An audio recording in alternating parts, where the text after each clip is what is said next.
दिखाता हूं, फिर मैं शशि शेखर शर्मा सर को आमंत्रित करूंगा, क्योंकि आज उनकी पारी है। मैं सिर्फ यही प्रयास करता हूं कि आपके अंदर एक जज्बा, एक जुनून जगे, ताकि आप अपने दम पे, जी हाँ, अपने दम पे काम करने के लिए आप तैयार हो जाएं। It's the same old theme since nine. Normal जिंदगी, नॉर्मल काम। अगर खास बनना चाहते हो, जीवन में अपने दम पे कुछ करना चाहते हो, तो एक्स्ट्रा ऑर्डिनरी आपको मेहनत और अपने ऊपर काम करना पड़ेगा, चाहे नॉलेज चाहे फील्ड। ये जिंदगी सर इतनी आसान नहीं है जितनी लगती है। सफलता इतनी आसान नहीं है जितना दिखता है। इसके लिए खपाना पड़ता है अपने आप को। तो साथियों, मैं आपका ज्यादा समय ना लेते हुए एक ऐसी पर्सनालिटी को आप लोग के बीच में आमंत्रित कर रहा हूं, जो ग्रो टुगेदर टीम के पिलर है, टेक्नोलॉजी के मास्टर है। और उनका डेडिकेशन, उनका जोश, उनका जुनून, उनका समर्पण देखते बनता है।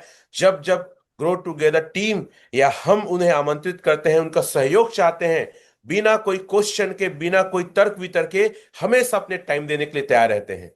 तो गर्मजोशी से स्वागत करेंगे other than mister Shashi Shekhar Sharma sir. Please sir, आप आइए। और मैं चाहता हूं कि आकर आप थोड़ी सी अपने आप को रखिए कि आपको कैसा फील हो रहा है, आपको कैसा महसूस हो रहा है इस पैनल में आके, और अपनी बातों को रख के क्वेश्चन का आंसर देके। प्लीज सर, इस बात को पहले रखें, फिर मैं आपसे क्वेश्चन करूंगा। वेलकम सर, स्वागत है आपका। Thank you so much Ramesh sir. Very good morning to all. नमस्कार, आदाब, सत श्री अकाल। Hello internet. बहुत ही अच्छा लग रहा है, इतने सारे साउंड लोग थोड़ा हैं। देखेंगे सर, माइक सामने ले लेंगे प्लीज। एक यस सर। ओके, बहुत अच्छा लग रहा है, इतने सारे लोग हैं और सुबह सुबह अपने बिजी शेड्यूल के बाद भी ये लोग यहाँ पर उपस्थित हुए हैं। तो ये जैसे रमेश सर ने कहा, वास्तव में अगर आप में जुनून है तो literally nothing is impossible. Because जो साधारण सा बात है, impossible is I am possible, तो definitely you could make it possible. तो अगर आप में वाकई में ज्ञान के लिए, ये जिज्ञासा को प्राप्त करने के लिए भूख है और तगड़ी भूख है, तो ओरिजिन आपके लिए एक माध्यम है जो आपकी भूख को पूरा कर सकता है। और फिर ओरिजिन के माध्यम से आप अपने और अपने समाज के सभी चीजों को भी पूरा कर सकते हैं। तो जो जागत है सो पावत है, जो सोवत है सो खोवत है, ये मेरा एक बहुत ही अच्छा लाइन है जो मैंने सीखा है। तो जो 8 बजे आज इतने सुबह में भी क्या कहते हैं, जाग रहे हैं, सीखने की ललक में है, वो बिल्कुल कुछ ना कुछ प्राप्त करेंगे। और आप ये ना सोचे कि मुझे प्राप्त करना है इसलिए आप जागृत हुए हैं। आपको कुछ सीखना है इसलिए आप जागृत हुए हैं, तो आपके पास सफलता जरूर आएगी। जो आमिर खान कहते हैं ना, कामयाबी के पीछे मत भागो, वो नॉलेज के पीछे भागो, कामयाबी आपको जरूर मिलेगी। तो कर्मठ रहिए, कर्तव्य करते रहिए, ये आपको कामयाबी एक ना एक दिन जरूर मिलेगी। ये चूंकि मेरे साथ भी ऐसा हुआ है, मैं भी कभी नहीं सोचता था कि मुझे इस तरह से जो रमेश सर इंट्रोड्यूस कर रहे हैं आज के डेट में, क्योंकि मैं कभी सोचा भी नहीं था कि मैं लीड करूंगा अभी इंडिया को एज अ टेक्नोलॉजी, जो थोड़ा बहुत पता चल रहा है मुझे। तो मैं निरंतर प्रयास करते रहा कि सीख सकूं, आज भी सीखने का प्रयास कर रहा हूं। तो जो सीख रहा हूं वो बताने का प्रयास कर रहा हूँ। जी Ramesh sir, thank over you too. Sir. Thank you sir. हम पहला क्वेश्चन करेंगे सर, देश और क्रिप्टो को लेकर। एक पहला सवाल है, क्या भारत में क्रिप्टो लीगल है या इलीगल है? बहुत ही अच्छा प्रश्न है। समस्या ये है हमारे देश में, कि हमारे देश में मीडिया जगत में अब थोड़ी ये समस्या ठीक हो रही है कि एजुकेटेड लोग उतने नहीं है। एजुकेटेड का अर्थ मैं थोड़ा समझाना चाहूंगा। There is a difference between education and literacy. साक्षरता और क्या कहते हैं, साक्षर मतलब लिटरेट, और एजुकेटेड मतलब शिक्षित। शिक्षित और साक्षर में अंतर है। साक्षर का अर्थ ये है कि जो व्यक्ति पढ़ सकता है, लिख सकता है, समझ सकता है। परंतु शिक्षित वह है जो व्यक्ति क्या कहते हैं, डिसीजन मेकिंग रखता है, तर्क को समझ सकता है, वो व्यक्ति शिक्षित है। अब हमारे देश में क्या होता है कि without knowing how the blockchain is working, और अपने हिसाब से चीजों को मोड़ना, और अपने हिसाब से चीजों को गढ़ना, और सीधे सीधे तर्क दे देना कि बिटकॉइन बैन हो गया, क्रिप्टो बैन हो गया, ये हो गया, क्योंकि उनसे उनकी टीआरपी चलती है ज्यादातर लोग की। तो उसमें ये प्रश्न भी आता है कि भारत में बिटकॉइन लीगल है कि इनलीगल है। वो आज तक ये समझने का प्रयास नहीं किए, और इतने 140 करोड़ की जनता को भी ये समझाने का प्रयास नहीं किए कि टेक्नोलॉजी ही डिसेंट्रलाइज है। तो ना तो टेक्नोलॉजी को भारत ने शुरू किया है, भले हमारा देश है, ना तो इस टेक्नोलॉजी को भारत ने शुरू किया है, ना ही इस टेक्नोलॉजी को भारत बंद कर पाएगी, ना ही इस टेक्नोलॉजी को अमेरिका ने शुरू किया है, ना ही इस टेक्नोलॉजी को अमेरिका बंद कर पाएगी। तो अगर कोई चीज जिसकी शुरुआत यहाँ हुई नहीं है और जिसको कंट्रोल नहीं किया सकता है, उसके लीगल इनलीगल को थोड़ा गहराई से समझना पड़ेगा। पहली बात तो, छोटा सा बात ये समझ लीजिए कि उदाहरण के लिए आप जमीन खरीदते हैं, जमीन की रजिस्ट्री करते हैं, तो उसके ऊपर आप टैक्स देते हैं। अब जिसके ऊपर आप टैक्स देते हैं वो इनलीगल कैसे, वो तो लीगल चीज है। ठीक उसी प्रकार जब आप ट्रेड करते हैं, चाहे वो क्रिप्टो में ट्रेड करें, चाहे स्टॉक में ट्रेड करें, चाहे क्या कहते हैं फॉरेक्स पे ट्रेड करें, कुछ लीगल ब्रोकर के द्वारा, लीगल एक्सचेंज के द्वारा, और लीगल प्लेटफॉर्म के द्वारा, तो अगर वहां पास टैक्स पटाया जा रहा है तो वो चीज इनलीगल नहीं होगी। Suppose you are purchasing the crypto asset like bitcoin, Ethereum, LGNS, whatever. आपने जितने का भी अमाउंट लिया, फॉर एग्जांपल के लिए 1 लाख का आपने अमाउंट लिया आज, with the help of INR, आपने आईएनआर से यूएसडीटी परचेस किया, डाई परचेस किया, व्हाटएवर। उस डाई के द्वारा या यूएसडीटी के द्वारा आपने एलजीएनएस ले लिया, बिटकॉइन ले लिया, इथेरियम ले लिया, कार्डेनो, सोलाना, सुई, बहुत सारी चीजें हैं। उसके बाद आपने कुछ समय के लिए होल्ड किया। होल्ड करना कुछ समय के लिए अर्थ ये है कि आप शॉर्ट टर्म होल्ड कर सकते हैं, लॉन्ग टर्म होल्ड कर सकते हैं। शॉर्ट टर्म होल्ड करें या लॉन्ग टर्म होल्ड करें, अगर आपको उस पर प्रॉफिट हुआ है तो सरकार के नियम अनुरूप आपको उसमें 30% का टैक्स देना पड़ता है। और ये आपके, अगर आप आईटीआर फाइल करते हैं, जो कि फाइल करना भारत के प्रत्येक नागरिक को आईटीआर फाइल करना है, और अगर आप क्रिप्टो में है तो ये तो आपको एकदम, इसको आप भूल ही छोड़ ही नहीं सकते, आपको आईटीआर फाइल करना ही है। सो आपके आईटीआर के 26 AS में वो दिखेगा। जब आपकी आईटीआर फाइल करने की बारी होती है जुलाई उलाई में, तो वहां पास आप आईटीआर फाइल करें और आपका टैक्स कटेगा। टैक्स कटने से पहले जो एक्सचेंजेस हैं, बाइनेंस हो गया आपका, कॉइन डीसीएक्स हो गया, कॉइन स्विच कुबेर हो गया, ये आपका टीडीएस काटते हैं। टीडीएस मतलब एडवांस में टैक्स काटते हैं, ताकि जब आप आईटीआर फाइल करें तो इसको सेट ऑफ किया जा सके। तो जब टैक्सेशन है, इसमें टैक्स कट रही है, तो लीगल इनलीगल का प्रश्न नहीं होता है, ना ही तो ये पूरी तरह से लीगल है, ऐसा नहीं है कि इनलीगल है। हाँ, इसके ऊपर रेगुलेशन कैसे होंगे, क्या नियम अनुरूप होंगे, ये भारत सरकार अभी फैसला नहीं की है। इसके ऊपर ड्राफ्ट गया हुआ है, कई क्रिप्टो एक्सपर्ट, जिसमें वजीर एक्स से लेके क्वाइन डीसीएक्स से लेके जो भारत में बड़ी बड़ी कम्युनिटी है, उनके के द्वारा मंथन भी, और सरकार ने उनसे सजेशन मांगा है, ड्राफ्ट सबमिट हुआ है।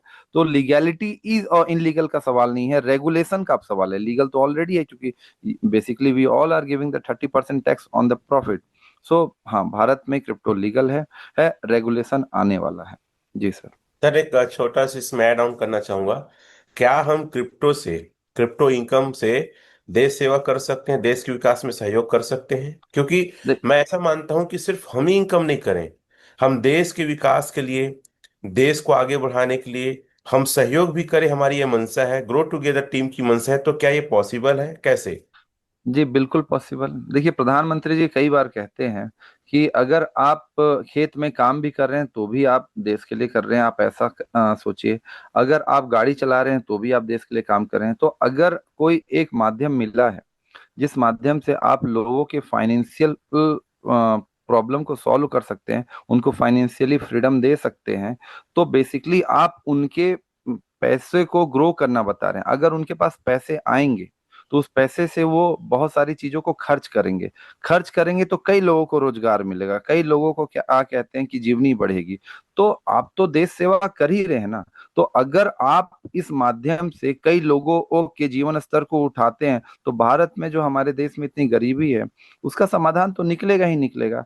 आज आप सभी लोग जितने डाओ हैं, जो डाओ नहीं भी हैं, जिनका क्या कहते हैं यहाँ पास फंड कंपाउंड इंटरेस्ट के थ्रू अच्छा इंक्रीज हो रहा है, आखिर वो किस पे खर्च करें? अपने ऊपर, अपने परिवार के ऊपर, अपने बच्चों के ऊपर, समाज के ऊपर।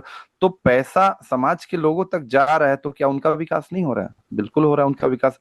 तो देश सेवा तो कर रहे हैं आप। अब इस देश सेवा को अगर आप एक मुहिम का रूप दे देंगे, तो बिल्कुल हमारा देश जीडीपी में जो 4.65 ट्रिलियन के आसपास है, जल्दी ही क्या कहते हैं 5 ट्रिलियन को क्रॉस कर जाएगा। उसमें कुछ सहयोग ग्रो टुगेदर का भी हो सकता है, हमारा भी हो सकता है, भले एक छोटा सा फ्रैक्शन ही हो, लेकिन अगर हम इस कार्य की ओर अग्रसर हो चुके हैं तो कल को ये सहयोग बहुत बड़ा हो सकता है, क्योंकि ब्लॉकचेन इंडस्ट्री जो है वर्ल्ड की सबसे तेजी से बढ़ने वाली इंडस्ट्री है, और सारे के सारे इंडस्ट्री अब ब्लॉकचेन बेस्ड होते जा रहे हैं, चाहे वो प्रोडक्ट बेस्ड हो चाहे वो सर्विस बेस्ड हो। Blockchain is the future. तो बिल्कुल सेवा कर सकते हैं देश का, समाज का, और हम अपने भारत को विश्व गुरु बनाने की ओर अग्रसर भी कर सकते हैं। जी। सर, आरबीआई और बैंक क्रिप्टो को लेकर क्या कहती है? देखिए, RBI reserve bank of India basically bankers bank, बैंकों का बैंक, मतलब कि अगर हम जैसे इसको थोड़ा भी समझते हैं, हमको जब लोन वगैरह लेना होता है तो हम बैंक से लेते हैं। अब जब बैंक वगैरह को लोन लेना होता है तो आरबीआई से लेती है, और जो भी बैंकों के लिए नियम कानून होते हैं वो आरबीआई निर्धारित करती है। अब साफ साफ यहाँ पास ये है कि आरबीआई क्रिप्टो को लेके ये थोड़ी क्या कहते हैं नेगेटिव रही है शुरुआत में। उनका कंसर्न ये रहा है क्योंकि क्रिप्टो में जो फंड है, क्योंकि ये ग्लोबल मार्केट है, कहीं से भी कहीं भी आ जाता है, मतलब किसी भी देश और बॉर्डर को ये फॉलो नहीं करता, और यही इसकी ब्यूटी है, क्योंकि हम ग्लोबलाइजेशन वैश्विक परिवेश में है, जहां पास विश्व एक ग्लोबल विलेज है। तो ग्लोबल विलेज है तो ट्रेड भी सब जगह होगा। तो क्रिप्टो में आपको ये फैसिलिटी है कि आप भारत में बैठे बैठे कैलिफोर्निया से कोई सामान खरीद सकते हैं, माध्यम के द्वारा, मतलब जो भी लीगल टेंडर उसके द्वारा। तो आरबीआई को ये लगता था कि देश का जो पैसा है, फॉर एग्जांपल इसको उदाहरण से समझते हैं कि किसी व्यक्ति ने 1 लाख रुपए का बिटकॉइन लिया। अब 1 लाख रुपए का बिटकॉइन लिया और उस बिटकॉइन को एक वॉलेट से दूसरे वॉलेट में भेज दिया, और वो जो वॉलेट है इंडिया में नहीं है, वो वॉलेट मान लेते हैं किसी दूसरे देश में है। तो जो देश का पैसा है वो देश की इकोनॉमी से निकल के दूसरे जगह चला गया। तो हो सकता है स्कैरसिटी हो जाए, मतलब देश में फंड की कमी हो जाए। फंड की कमी होने से यहाँ पे इन्फ्लेशन में मतलब महंगाई बढ़ सकती है। ये कंसर्न रहा है। दूसरा, ये आरबीआई का सोचना है, लेकिन इसके समाधान भी है। दूसरा ये रहा, आरबीआई ये सोचती थी कि देश में मनी लॉन्ड्रिंग हो सकती है, ड्रग सप्लाई हो सकती है, एंड टेररिज्म एक्टिविटी में इसका उपयोग किया जा सकता है। तो ये सभी समस्याओं को लेके आरबीआई ने हमेशा थोड़ा सा निगेटिव रुख अपनाया है, लेकिन सरकार आर ने आरबीआई की निगेटिव रुख को एकदम पूरी तरह से सपोर्ट नहीं किया। प्रीवियस गवर्नमेंट, अभी की भी गवर्नमेंट, जब से मतलब क्रिप्टो इंडस्ट्री देश में बूम हो रही है, तो इसको ऐसा नहीं है कि क्या कहते हैं देश ने इसको बैन कर दिया। देश ने इसको वॉच मोड में रख दिया, मतलब देखने की ये क्या है इंडस्ट्री। और लगातार ये इंडस्ट्री 2000 अगर आप देखें तो भारत में 2014 15 16 17 से बेसिकली इंडस्ट्री का बूम आना शुरू हुआ। तो तब से लेके चल रहा है। जो लोग बोलते रहे आरबीआई ने या फिर गवर्नमेंट ने बैन कर दिया, बिटकॉइन बेच दिया, लेकिन ऐसा कुछ हुआ नहीं था। अब समाधान क्या? तो आरबीआई थोड़ी निगेटिव रही है, लेकिन आरबीआई को भी ये मानना पड़ा, समझना पड़ा कि जो टेक्नोलॉजी इतनी पावरफुल है कि विश्व के जो बड़े बड़े बैंक हैं, वर्ल्ड बैंक हो, आईएमएफ हो, अभी अगर मैं आपको सबसे बड़े बैंक का नाम दूं तो one of the best bank है सिंगापुर का DBS DG bank. DBS DG bank ने तो क्रिप्टो की सेवा को पूर्णतः आत्मसात कर लिया है, और ये एसबीआई से 10 गुना मेरे ख्याल से बड़ी बैंक होगी। सिंगापुर की बैंक है ये। मतलब अच्छी खासी बड़ी बैंक है।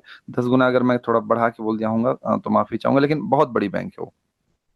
तो उसने क्रिप्टो को आत्मसात किया। तो आरबीआई ये सोचने पे मजबूर हो गई कि जब वर्ल्ड के इतने बड़े बड़े बैंक जिनके पास अच्छी खासी टेक्नोलॉजी है, अच्छे खासे टेक्निकल एक्सपर्ट हैं, वो इस टेक्नोलॉजी को ले रहे हैं, तो हम इसमें पीछे कैसे रह सकते हैं? क्योंकि टेक्नोलॉजी में पीछे रहना मतलब पैसे से पीछे रह जाना आपका। तो अब इसके कारण क्या हुआ, आरबीआई ने इसके ऊपर फिर थोड़ा सा डिस्कशन शुरू स्टार्ट किया, कई सारे ड्राफ्ट बनाए और भारत सरकार से भी डिस्कशन स्टार्ट किया। तो फिर आरबीआई सीबीडीसी का कॉन्सेप्ट लेके आई, और आरबीआई ने सीबीडीसी के बाद ब्लॉकचेन को ये बोला कि ठीक है, अगर आपको इसमें पैसे लगाने हैं तो आप लगा सकते हैं, यह है, लेकिन आप अपने रिस्क के आधार पे इसमें लगाएं। तो अब ड्राफ्ट बन रही है। ये अब आरबीआई भी सोचने को मजबूर है, क्योंकि अगर वो अपने आप को ब्लॉकचेन कंपैटिबल नहीं करेगी, जो कि अभी सीबीडीसी कर रही है, डिजिटल करेंसी के ऊपर बात हो रही है भारत में, अगर ये नहीं करेगी तो पीछे रह जाएंगे। तो ये मजबूरी है या फिर ये नीड है, या I can say there is a no option, you और we and RBI must have to accept the crypto in a proper manner. हाँ, रेगुलेशन आएंगे, एक प्रॉपर मैकेनिज्म फॉलो होगा, तो ऐसी कोई दिक्कत नहीं है। थोड़े उनकी समस्याएं समाधान है, मतलब समस्याएं हैं उनके। अब समाधान पे बात करते हैं। आरबीआई ने एक नियम लगाया एफआईयू के द्वारा। एफआईयू मतलब गवर्नमेंट की एक बॉडी है जिसको फॉरेन इन्वेस्टमेंट यूनिट कहते हैं। उन्होंने ये बोला कि अगर आपको क्रिप्टो में इन्वेस्ट करना है तो आप चैनल के थ्रू जाएं। चैनल के थ्रू जाएं या फिर बिना चैनल के थ्रू भी जाते हैं तो उसको भी चैनलाइज करें। कैसे, उसको समझते हैं। उदाहरण के लिए आप कॉइन डीसीएक्स पे आपका अकाउंट है या बाइनेंस पे आपका अकाउंट है, तो आपकी केवाईसी होगी। मतलब आपका Aadhaar card, PAN card, video KYC सभी कुछ होगा। अब आपके पास तो हमारे देश में लीगल टेंडर आईएनआर है। तो हम क्या करेंगे कि आईएनआर को डिपॉजिट करेंगे। उदाहरण के लिए 1 लाख किसी व्यक्ति ने डिपॉजिट किया। अब इस 1 लाख को जब आपने डिपॉजिट किया तो आरबीआई के पास और देश के पास ये डेटा चला गया, you have deposited the 1 lakh rupees towards the crypto exchange. मतलब आपने क्रिप्टो एक्सचेंज में ये पैसा जो है डिपॉजिट कर दिया है। अब आप जब ये पैसा डिपॉजिट कर दिए हैं क्रिप्टो एक्सचेंज में तो ये इनपुट हो गया। अब आप उससे यूएसडीटी परचेस करें, आप उससे क्या कहते हैं आईएनआर बिटकॉइन परचेस करें, एलजीएनएस परचेस करें, वाट एवर डाई परचेस करें, जो भी परचेस करना है। परचेस करने के बाद अभी आपका पैसा आईएनआर से बदल के क्रिप्टो के रूप में आ गया। मतलब या तो यूएसडीटी में आ गया, बिटकॉइन में, एलजीएनएस में, कार्डेनो, सोलाना, वाट एवर। अब अगर आप ध्यान से सुनिएगा, ये थोड़ा समझने वाली बात है। अब अगर आप के पास उदाहरण के लिए ये एलजीएनएस है, अब अगर मान लेते हैं या फिर आपके पास बेटर है वहां पास उदाहरण ले बिटकॉइन या इथेरियम है, तो अब अगर वहां आप अपने वॉलेट से किसी दूसरे व्यक्ति के वॉलेट में भेज रहे हैं, अब वो व्यक्ति का वॉलेट जो है वो या तो बाइनेंस का हो सकता है या किसी वॉलेट का हो सकता है, और वो व्यक्ति भारत में भी हो सकता है, भारत के बाहर भी हो सकता है।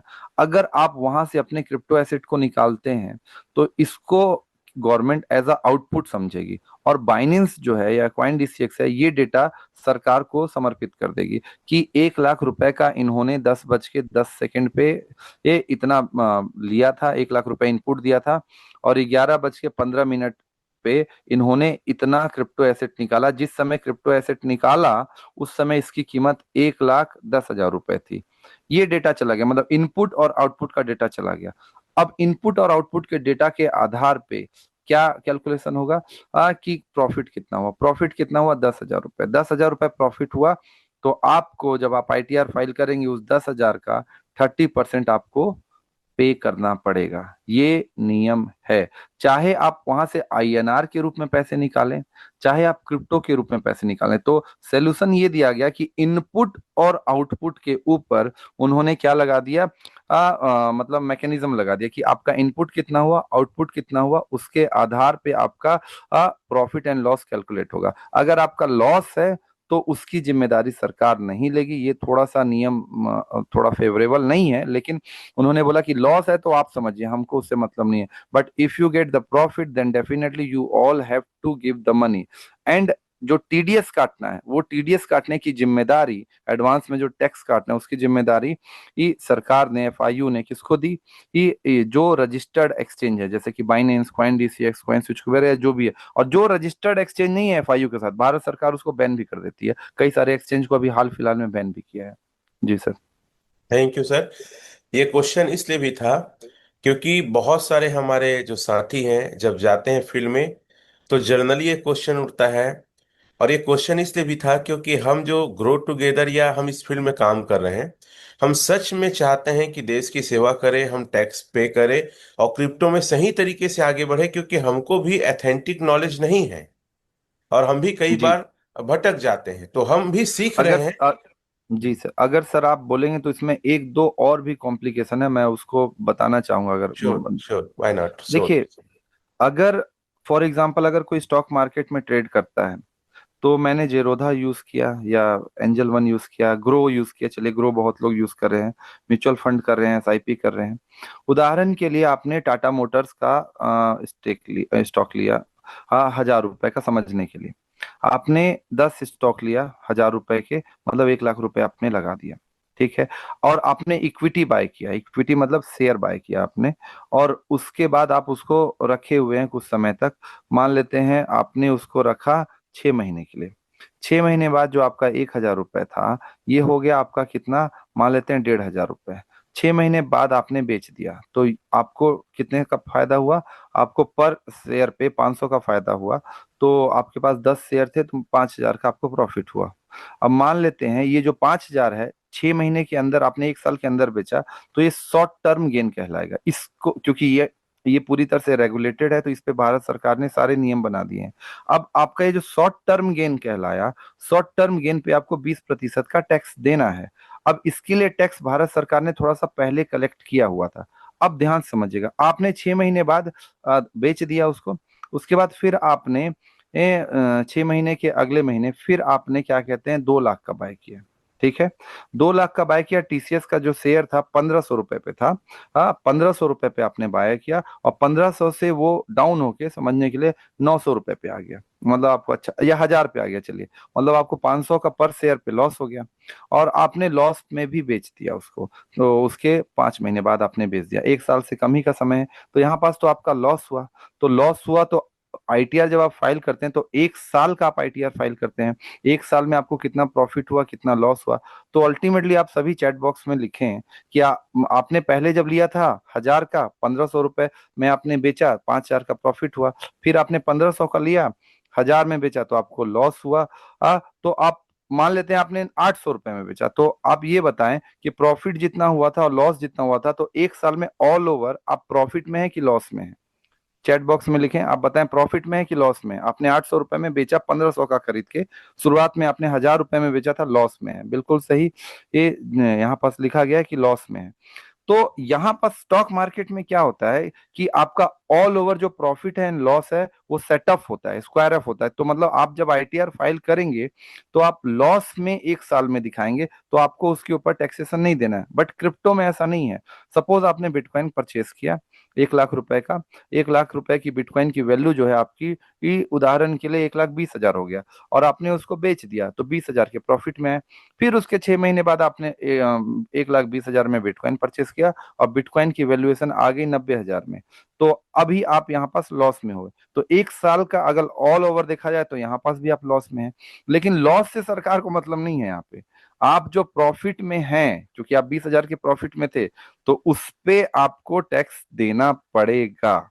मतलब यहाँ पास जो लॉस है वो सेट ऑफ नहीं होता है क्रिप्टो में। ये बात ध्यान से जाने, सरकार के पास ये डेटा गई हुई है और इसके ऊपर रेगुलेशन आने की पूरी पूरी संभावना है क्योंकि ये बहुत दिन से डिमांड किया जा रहा था और सरकार थोड़ी पॉजिटिव हुई है। बाकी आगे देखते हैं क्या है। तो क्रिप्टो में लॉस सेट ऑफ नहीं होता है, स्टॉक मार्केट में लॉस सेट ऑफ होता है। ये ध्यान रखेंगे। तो प्रॉफिट के ऊपर आपको टैक्स देना है। अगर आप टैक्स नहीं दें, आईटीआर फाइल नहीं करते हैं, तो ये आपकी जिम्मेदारी है कि आपको फाइल करना है। नहीं तो कल को अगर बैंक अकाउंट आपका फ्रीज किया जाएगा गवर्नमेंट के द्वारा तो पूर्णतः नियम संगत है। तो सभी लोग क्रिप्टो के द्वारा जो भी पैसे अर्न कर रहे हैं, क्रिप्टो इनलीगल नहीं है देश में। टैक्स पे करें और अपने जीवन स्तर को उठाएं और सरकार को भी इससे फायदा होगा और किसी भी तरह के आप क्या कहते हैं मतलब प्रॉब्लम से बचे रहेंगे। जी। थैंक यू सर, बहुत बहुत धन्यवाद। और मैं चाहूंगा जो अभी हमने सेशन अभी तक कवर किया है, इसको आप कई बार देखें, बार बार देखें, क्योंकि मार्केट में लोगों को रिप्लाई आपको करना है। और यही रिप्लाई करिए जो शशि शेखर शर्मा सर ने बहुत ही अ, अच्छे तरीके से समझाया है। सर, हम थोड़ा टेक्निकल की ओर बढ़ते हैं। एक सवाल हमेशा आता है कि बर्निंग प्रोसेस क्रिप्टो में एक ग्रोथ का बहुत बड़ा पैमाना होता है।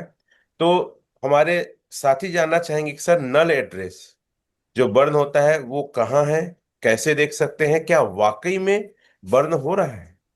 प्लीज जी दिखाएंगे सर। बिल्कुल। इसको दिखाने से पहले स्क्रीन तो मैं शेयर करता हूँ, थोड़ा कॉन्सेप्ट समझ लें। देखिए, टोकोनॉमिक्स दो तरह से होते हैं। टोकोनॉमिक्स दो तरह के होते हैं। जैसे बिटकॉइन की एक टोकोनॉमिक्स है कि वो ऑलरेडी उन्होंने बता दिया कि ये आपका 21 मिलियन बिटकॉइन ही जनरेट होंगे, मतलब माइन होके आएंगे। ठीक है, जिस एल्गोरिदम को हम पीओडब्ल्यू एल्गोरिदम कहते हैं। अब इसमें माइन होने के बाद मतलब जब आपका ब्लॉक वेरीफाई होता है तब आपका बिटकॉइन रिलीज होता है और वो बिटकॉइन कुछ रिवॉर्ड के रूप में लोगों को मिलता है। ये एक टोकोनॉमिक्स है जहां पास सप्लाई को फिक्स कर दिया जाता है। सप्लाई को फिक्स करने का उद्देश्य ये होता है कि अल्टीमेटली जब वो सप्लाई के पास पहुंचेगी तो आपका क्या कहते हैं स्कैरसिटी होगी, मतलब सप्लाई कम हो जाएगी और प्राइस बढ़ेगा। दूसरा एक जो प्रोसेस है जो इथेरियम फॉलो करती है वो है अनलिमिटेड सप्लाई की। लेकिन अनलिमिटेड सप्लाई का ये अर्थ नहीं है कि वो सब कुछ निकले हुए हैं। अनलिमिटेड सप्लाई का अर्थ ये है कि आपके पास एक समुद्र है जिसमें पानी है, लेकिन आपने पाइपलाइन जो आप लगाएंगे, तो पाइपलाइन लगाने के बाद ही आप जब उसमें मान लेते हैं वाटर एटीएम है आपका, जब आप उस एटीएम में पैसे डालेंगे तब पानी निकलेगा, ऐसे समझिए। तो अनलिमिटेड सप्लाई जो होती है, जैसे कि आपका ओरिजिन के पास अनलिमिटेड सप्लाई है, और आपका क्या कहते हैं इथीरियम के पास अनलिमिटेड सप्लाई, क्योंकि ओरिजिन समहाउ इथीरियम के ही इस कॉन्सेप्ट को फॉलो करता है जो कि डिसेंट्रलाइज फाइनेंस का कॉन्सेप्ट है। तो डिसेंट्रलाइज फाइनेंस में क्या होता है, पीओएस एल्गोरिदम फॉलो होता है, प्रूफ ऑफ स्टेक। तो जब आप स्टेक होता है, जब वैलिडेशन होता है, तो आपके टोकन जो हैं वो मिंट होके बाहर निकलते हैं। मिंट होके बाहर निकलने के लिए आपको इनपुट देना पड़ेगा। इनपुट मतलब फंड के रूप में आपको इनपुट देना पड़ेगा, तब आपके टोकन निकलेंगे बाहर। और डिसेंट्रलाइज फाइनेंस में जब टोकन बाहर निकलते हैं, तो ऐसे तो अनलिमिटेड सप्लाई, तो बहुत सारे टोकन बाहर निकल जाएंगे। तो बहुत सारे टोकन बाहर निकल जाएंगे तो जिसकी संख्या असीमित है, सप्लाई मैक्सिमम हो जाएगी, तो उसका तो रेट खत्म हो जाना चाहिए। तो इसीलिए पीओएस एल्गोरिदम में, पीओएस मैकेनिज्म में बर्न का प्रोसेस किया जाता है।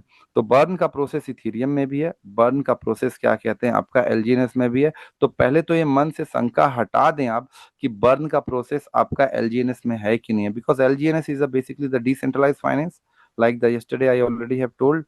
आज हम उस बर्न के कोड को देख लेते हैं, जो रमेश सर ने अभी आप लोगों के ही प्रश्न को उठाया है। और उसके बाद आज ये बर्न एड्रेस से नल एड्रेस कहाँ होता है वो देख सकते हैं। ये है। अब देखिए एक और बात मैं बोलूंगा कि 2 धन 2 4 होता है, लेकिन 2 धन 2 को मैं 4 इंटू 1 भी लिख सकता हूँ। ध्यान समझिएगा मैं क्या बोल रहा हूँ। तो 2 धन 2 4 इंटू 1 4 ही हुआ, लेकिन एक को मैं sine square theta plus cos square theta भी लिख सकता हूँ। तो लोग क्या होते हैं आज के डेट में कि 2 4 ठो बस कॉन्सेप्ट समझते हैं और उसके आधार पे पूरी मैकेनिज्म, पूरे कोड या पूरे इंजीनियरिंग को डिफाइन करने का प्रयास करते हैं। तो ये थोड़ी अज्ञानता है। तो केवल एक ही चीज को समझ के आप अपने मन में 10 डाउट ना पालें, क्योंकि मार्केट में हजारों प्रोजेक्ट हैं और लोग मार्केटिंग स्ट्रेटेजी के लिए अपने हिसाब से तोड़ मरोड़ के कोड को प्रेजेंट करने का प्रयास करते हैं। मैं प्रयास करूंगा कि दूध का दूध पानी का पानी करूं। उसके बाद जब आप क्या कहते हैं इसको समझे, तो ये आप पत्थर की लकीर ना समझ लें, आप इसके ऊपर अध्ययन करें। क्यों? क्योंकि जब 14 साल ओरिजिन को इसको बनाने में लगा है, मैं अपने एक एक क्या कहते हैं उसके पास पता नहीं कितने इंजीनियर्स की टीम होगी, कि मैं जितना अभी समझ पा रहा हूँ इंजीनियरिंग को और जो चीज है वो मैं आपको दिखा रहा हूँ। लेकिन जो अलग प्रोजेक्ट्स के लोग होते हैं वो इसको तोड़ मरोड़ने का प्रयास करते हैं। तो आप उनसे भी तर्क करें, और आपको जो मैं दिखाने वाला हूं अभी, आप उसके ऊपर भी अध्ययन करें। और अध्ययन का मतलब ये नहीं कि आप चार तो चैट जीपीटी में खोज दिए ये तो आपको अध्ययन हो गया। बेसिकली अगर मैं आपको अभी क्रायोजेनिक इंजन का फोटो भेज दूं और बोलूं कि चलिए आप बताइए ये क्रायोजेनिक इंजन में क्या है, आप चैट जीपीटी में इनपुट नहीं डाल पाएंगे। इनपुट नहीं डाल पाएंगे मतलब क्या, मैं अगर आपसे पूछूं कि क्रायोजेनिक इंजन काम कैसे करता है, आप बेसिकली ये बोल देंगे, तो वो बोलेगा क्रायोजेनिक इंजन काम कैसे करता है, थ्रस्ट निकलेगा, न्यूटन का थर्ड लॉ होगा। ये किस तरह का बात हुआ कि एक 8वीं 9वीं का व्यक्ति प्रश्न पूछा। लेकिन अगर यही प्रश्न मैं क्या कहते हैं एक एक मान लेते हैं एरोनॉटिकल इंजीनियर से पूछूं, तो वो बोलेगा ठीक है इसका डिफरेंशियल इक्वेशन बताएं कि क्या होगा। तो होगा इसका क्या कहते हैं मेरे पास क्रैंक शाफ्ट का या टरबाइन मैकेनिज्म बताएं कि आफ्टर बर्नर कैसे काम करेगा या रैमजेट कैसे काम करेगा। उसके प्रश्न पूछने का तरीका ये होगा। तो लोग चैट जीपीटी में कैसे लिखते हैं कि ये स्कैम करेगा कि नहीं करेगा, ये ठीक होगा कि नहीं। ये बहुत ही बेसिक तरह की चीज है। ऐसे ये इनपुट देने से आपको सही उत्तर नहीं मिलते हैं, और लोग इसको मार्केटाइज करते हैं अपने हिसाब से, ये चीजों को बताते हैं कि नहीं ये तो ऐसे लिखा हुआ है। तो वो भी गलत इनपुट दे रहे हैं और आप भी गलत समझ रहे हैं। तो इसलिए थोड़ा गहराई से अध्ययन करेंगे। अब हम स्क्रीन पे आते हैं। स्क्रीन शेयर होगा रमेश सर तो बताएंगे।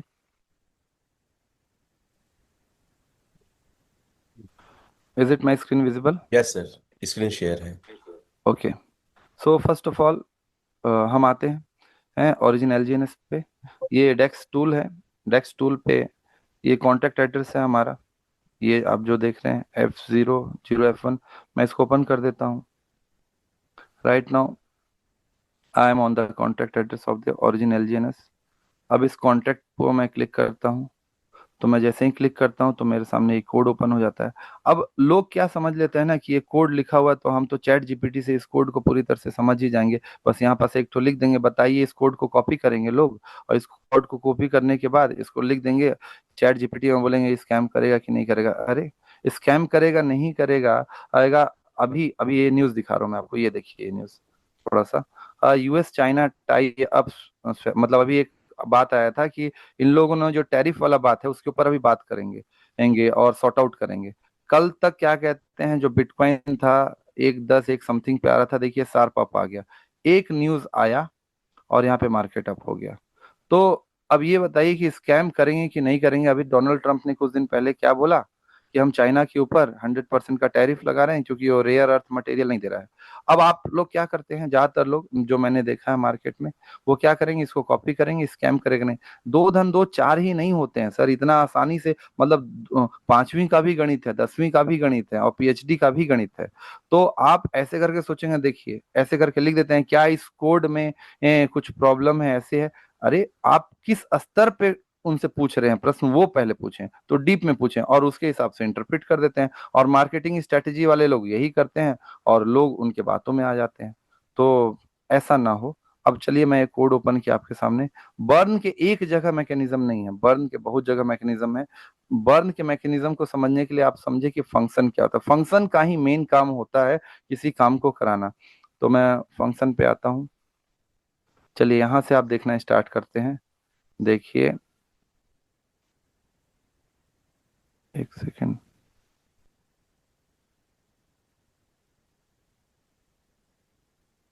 यहाँ पे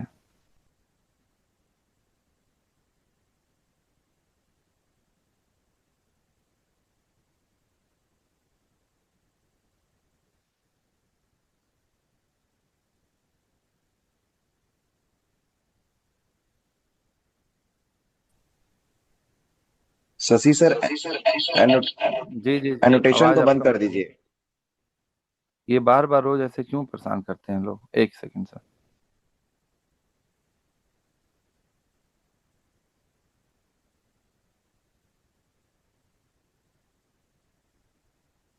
दिखने लगी स्क्रीन फिर से, एनोटेशन बंद है अभी, अमरदीप सर दिख रही है?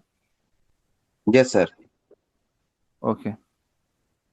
नाउ मैंने कल आप लोग को LP bond, sorry, liquidity pool के बारे में बताया था। लिक्विडिटी पूल जिसमें ट्रेडिंग हो रहे हैं, ठीक है, ये मैं कॉन्टेक्ट पे आया,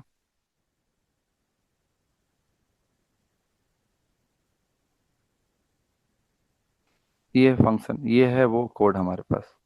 function underscore burn address from unit value eternal balance of, कितना हमारे पास से वो निकल जाएगा, कितना हमारे पास वो रहेगा।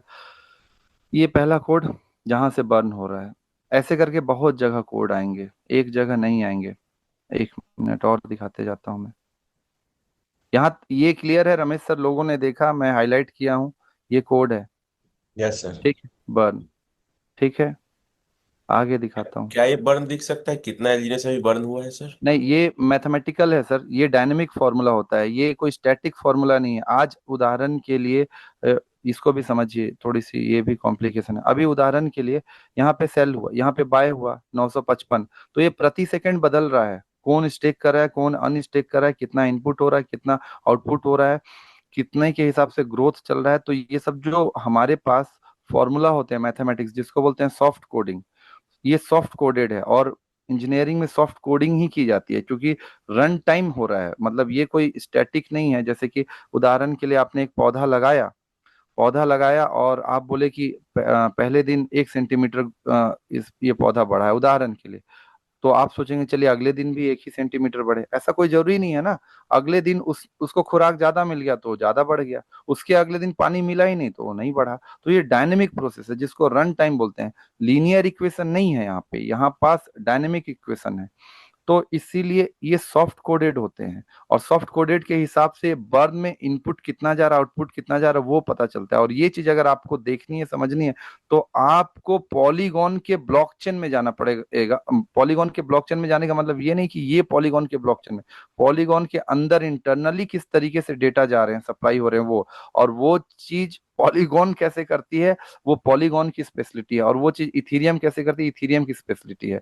मतलब ये ऐसे है, इसको थोड़ा आपको साधारण भाषा में समझा रहा हूँ कि ध्यान समझिए कि अभी अमरदीप सर ने मुझे क्या बोला कि सर वो एनोटेशन बंद कर दीजिए। जैसे ही मैं एनोटेशन का बटन दबाया, तो जो बटन दबाया, बटन एक्चुअली में बाइनरी कोड में परिवर्तित हुआ। बाइनरी कोड के बाद ये इलेक्ट्रिक सिग्नल में कन्वर्ट हुआ कि कितने स्विच को कंप्यूटर में, माइक्रो प्रोसेसर में ये चालू करेगा, कितने स्विच, स्विच मतलब वन करेगा, कितने को जीरो करेगा, और उसके आधार पे क्या कहते हैं इसको, एक आउटपुट आएगा। तो मैंने क्या किया, अभी पहले मैंने एनोटेशन को बंद किया, स्टॉप किया, और उसके बाद फिर से ब्रॉडकास्ट किया मैंने। तो मैं इतना सारा प्रोसेस किया, आपको तो लगा कि आपने बस बटन दबाया है, लेकिन इंटरनली किस किस तरीके से प्रोसेस हो रहा है आपको नहीं पता। इसको दूसरा एक बायोलॉजिकल एग्जांपल समझाता हूँ। मैं और आप अभी बात कर रहे हैं, लेकिन ना आपको पता है ना मुझे पता है कि how our neurons internally is working, how much neurons has been transmitted the electric signal. आप एक चींटी काटते हैं तो आपको ये नहीं पता है कि एक्चुअली जब आप चींटी काटते हैं तो नर्व से वो इलेक्ट्रिक सिग्नल में कन्वर्ट होती है, और वो इलेक्ट्रिक सिग्नल आपके ब्रेन तक पहुंचाती है। तो वो इलेक्ट्रिक सिग्नल कितना का करंट जनरेट कर रही है, माइक्रो एम्पियर कर रही है, मिली एम्पियर कर रही है, कि माइक्रो का भी माइक्रो नैनो एम्पियर कर रही है, this is a very deep level. तो उसी तरीके से कोड डायनेमिक है, और कोड डायनेमिक ही होता है। अब क्योंकि प्रति सेकंड बदल रहा है, तो वहां पास कितने बर्न हो रहे हैं, कितने हो रहे हैं, ये जानने के लिए आपको डीप में जाना पड़ेगा, काफी डीप में। वो एक अलग ही चीज है, लेकिन उसका एक रेशियो बताया जाता है कि इतने परसेंट बर्न कर दिया जाएगा। और ये ओरिजिन ने बताया भी था कुछ समय पहले, जब उन्होंने एक प्रपोजल डाओ वोट में दिया था। तो अभी पहले एक एक चीज को समझे, नहीं तो कंफ्यूजन बहुत बढ़ेगा। तो पहले तो आप ये कोड को देखें, यहाँ तक क्लियर है मेरे ख्याल से लोगों को, कि बर्न का कोड दिखा लोगों को। Yes sir. ये देखिए, उसके ऊपर मिंट का भी कोड है। ऐसे ही अपने आप कोई चीज नहीं मिंट हो जाती है, देखिए मिंट का, मिंट का भी कोड आप देखिए। एड्रेस, किस एड्रेस से किस कितने वैल्यू का, ये function underscore mint address. Unit value मतलब कितने वैल्यू का। इटरनल का मतलब होता है कि घर का लॉकर टाइप का, मतलब इसको प्रोटेक्ट बनाने के लिए इटरनल किया जाता है। टोटल सप्लाई से वो मिंट होके निकल जाएगी, फिर उसके बाद बैलेंस में से कम हो जाएगी। तो ये सब कोड लिखे हुए हैं। एमिट का मतलब होता है बाहर निकाल देना। और देखिए, जो बार बार नल एड्रेस बोलते हैं ना, तो ये यही है एड्रेस जीरो। एड्रेस जीरो मतलब नल एड्रेस। चलिए, आप जो सेकंड क्वेश्चन पूछे थे उसका भी ये आंसर दे रहा हूँ। ये है नल एड्रेस जीरो। और नल एड्रेस को और अच्छे से देखना है तो ये ब्लॉकचेन का ये नल एड्रेस है। ये भी इस नल एड्रेस में एक नहीं, जो अच्छे अच्छे प्रोजेक्ट होते हैं उनसे रिलेटेड सारे चीजें जाते हैं। तो देखिए, ये मिंट होके निकली ही, तो मिंट होके निकल गई, ट्रेजरी से निकल गई, तो बाद में आपके पास आया कुछ, और बाकी सब चीजें जो मतलब कि एमिट कर देना, हटा देना है, तो वो इस नल एड्रेस पे चली गई। तो मेरे ख्याल से आपके उस प्रश्न का भी उत्तर मैंने दिया, इस प्रश्न का भी उत्तर दिया। ये देखिए, बर्न करके हटाया जा रहा है, तो फ्रॉम एड्रेस से कौन से एड्रेस पे जा रहा है, zero address. Zero is a dead address, मतलब ब्लैक होल एड्रेस। मतलब ये कहाँ पास जा रहा है, नल में, क्योंकि सप्लाई को मेंटेन करना है। If the supply is not maintain, then the scarcity will happen, और प्राइस डिक्रीज हो जाएगी। But right now we can see कि यहाँ पास जब हम आप देखते हैं, जब यहाँ पे हमारे पास रनवे आता है तो रनवे में आपको क्या दिखता है, 264.7 दिन का इनके पास फंड में वैल्यू है, रिस्क फ्री वैल्यू है। मतलब ये वाली वैल्यू इतनी ज्यादा है, और भी ज्यादा वैल्यू है, कि इसके कारण से हमारे पास अगर आज एक भी इन्वेस्टमेंट ना हो इसमें, तो भी 265 दिन तक का इनके पास फंड अवेलेबल है। और ये बहुत बड़ा होता है, क्योंकि अगर मैं 265 और 64 जो भी है उसको अगर मैं 30 से डिवाइड करूं, तो 7 से 8 मंथ हो जाते हैं। जो कि एक डिसेंट्रलाइज फाइनेंस के प्रोजेक्ट में, which is the community base also, क्योंकि ये कम्युनिटी बेस्ड प्रोजेक्ट भी है, और इतनी बड़ी मात्रा में इतना ज्यादा अमाउंट है इसके पास। So this is the beauty of this origin project. तो मेरे ख्याल से मैंने आपको जो कॉन्सेप्ट समझाया, कॉन्सेप्ट के बाद मैं कॉन्सेप्ट आपको क्यों समझा रहा इतना, क्योंकि अगर मैं डायरेक्ट ये कोड देता तो आप बोलते अरे पता नहीं क्या है, क्या ये सब चीज दिखा दिए हैं। तो मैं पहले आपको कॉन्सेप्ट बताया, कॉन्सेप्ट बताने के बाद कोड बताना तो मेरे लिए 2 मिनट का काम है। हाँ, लेकिन कोड को आप समझ कैसे पाते हैं, कोड कैसे करते हैं, ये इंजीनियरिंग है, ये इतना आसानी से नहीं समझ पाएंगे आप। तो ये मिंट का मैंने दिखा दिया कि मिंट कैसे होते हैं, बर्न का दिखा दिया, ये नल एड्रेस दिखा दिया, ये भी नल एड्रेस दिखा दिया, दूसरा ये जो नल एड्रेस जहां पास जाता है वो भी मैंने दिखा दिया। अब इसके बाद भी कुछ डाउट हैं तो थोड़ा अध्ययन करें, और फिर उसके बाद प्रश्न पूछें। जी सर एक Ramesh sir. Thank you very much sir. एक सवाल आता है कि कई लोग एक बड़ा हैंडसम अमाउंट लगाना चाहते हैं, लेकिन वो डरते हैं कि रेट कहीं अचानक से कम हो गया तो फिर पैनिक हो जाएंगे। तो इसमें रेट मैकेनिज्म कितना लगा और कितना बेहतर इस प्रोजेक्ट लिए बताएंगे सर प्लीज। देखिए, कल भी मैंने बताया था इस प्रश्न को। विश्व का 8वां अजूबा है कंपाउंड इंटरेस्ट। आप अपने मतलब प्रेजेंटेशन में रमेश सर हर एक क्या कहते हैं, राजा की कहानी है पुरातन भारत में, कि क्या कहते हैं, एक मतलब भिक्षु, मतलब एक ब्राह्मण होते हैं जिन्होंने क्या कहते हैं, जिनकी ये क्या कहते हैं आर्थिक स्थिति बहुत अच्छी नहीं होती है। तो उनके जो वाइफ होती है वो बोलती है कि आप राजा से मांगते क्यों नहीं, इतना ज्ञान है आपको। तो थोड़ा सा दिमाग लगाते हैं और राजा को बोलते हैं कि हमें क्या कहते हैं कंपाउंड इंटरेस्ट के रूप में आप चावल दीजिएगा। मतलब वो तो समझते नहीं कि कंपाउंड इंटरेस्ट की ताकत क्या होती है। उन्होंने एक दाना, बोलते हैं कि आप चेस के बोर्ड में एक एक दाना डालिएगा और हर बोर्ड के बाद आप उस दाने को दुगना कर दीजिएगा। मतलब चेस में टोटल 64 खाने होते हैं। पहले खाने में एक दाना आप डाले चावल का, दूसरे खाने में दो डालेंगे, फिर तीसरे खाने में दो का दो गुना मतलब चार, फिर चौथे में चार का दो गुना मतलब कि आठ, ऐसे करके डालेंगे। तो जो कंपाउंड इंटरेस्ट होता है इतना ज्यादा वो हो जाता है 64 खाने तक, कि 32 खाने तक पहुंचने के बाद राजा का पूरा जो साम्राज्य में जितना भी चावल होता है वो खत्म हो जाता है। सही बोल रहा हूँ रमेश सर, आप दिखाते हैं ये चीज को। यस अब सर।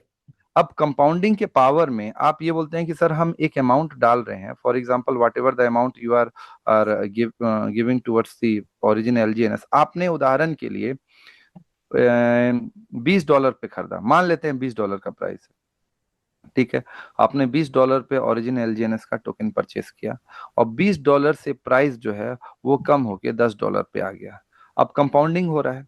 अब लोग बोलेंगे कि हमारा फंड तो अटक जाएगा, $10 पे आ गया टोकन बढ़ने के बाद भी, क्योंकि आप $20 पे खरीदे, उदाहरण के लिए आपके पास 100 टोकन आए $20 के प्राइस पे, फिर उसके बाद आपने उसको स्टेक में लगा दिया। अब उसके एक महीना बाद वो $10 पे आ गया। जो लोग नए होते हैं वो ये प्रश्न बार बार करते हैं। अब $10 पे आ गया तो बोलेंगे हमारा तो लॉस हो गया। आप ये नहीं देख रहे हैं कि आपका टोकन बढ़ रहा है। टोकन बढ़ रहा है तो बाद में टोकन की संख्या इतनी हो जाएगी, जस्ट लमसम 4 मंथ में आपके पास टोकन जो 100 था वो 200 हो जाएगा। तो आप तो एक्चुअली में अपने मूलधन पे आ ही गए, क्योंकि दस दस डॉलर पे आया, $20 पे तो आप मूलधन पे आ गए। फिर उसके आप 6 मंथ में आप जाएंगे तो लमसम 3x हो जाता है टोकन की संख्या, तो आप मूलधन से प्रॉफिट में आ गए। तो मुझे आप ये बताएं कि आप जो ये सोच रहे हैं कि हम फंड लगाएंगे, बड़ा फंड हो चाहे छोटा फंड हो, मैंने तो कल रमेश सर वो वीडियो में भी दिखाया कि लोगों ने 3.5 करोड़ रुपए का फंड कल ही बाय किया, आज भी दिख जाएंगे वो। तो अब आपके पास अगर ये पेशेंस नहीं है कि हम फंड लगा रहे हैं और उसके बाद आज हमारा क्या कहते हैं लॉस हो जाएगा, तो आप टाटा मोटर का शेयर खरीद रहे हैं या बिटकॉइन खरीद रहे हैं, आपने एक शेयर खरीदा या आपने एक इक्विटी लिया या आपने एक स्पॉट खरीदा, स्पॉट मतलब आपने एक बिटकॉइन खरीदा, तो बिटकॉइन एक है तो आपका एक ही बिटकॉइन रहेगा ना। टाटा मोटर आपने एक खरीदा तो वो एक ही रहेगा, उसकी प्राइस बढ़ सकती है या घट सकती है। लेकिन ऑरिजिन एलजीएनएस ने दो मेथड फॉलो कर दिया, इसलिए तो बोल रहा हूँ ये मैकेनिज्म ज्यादा बेटर है।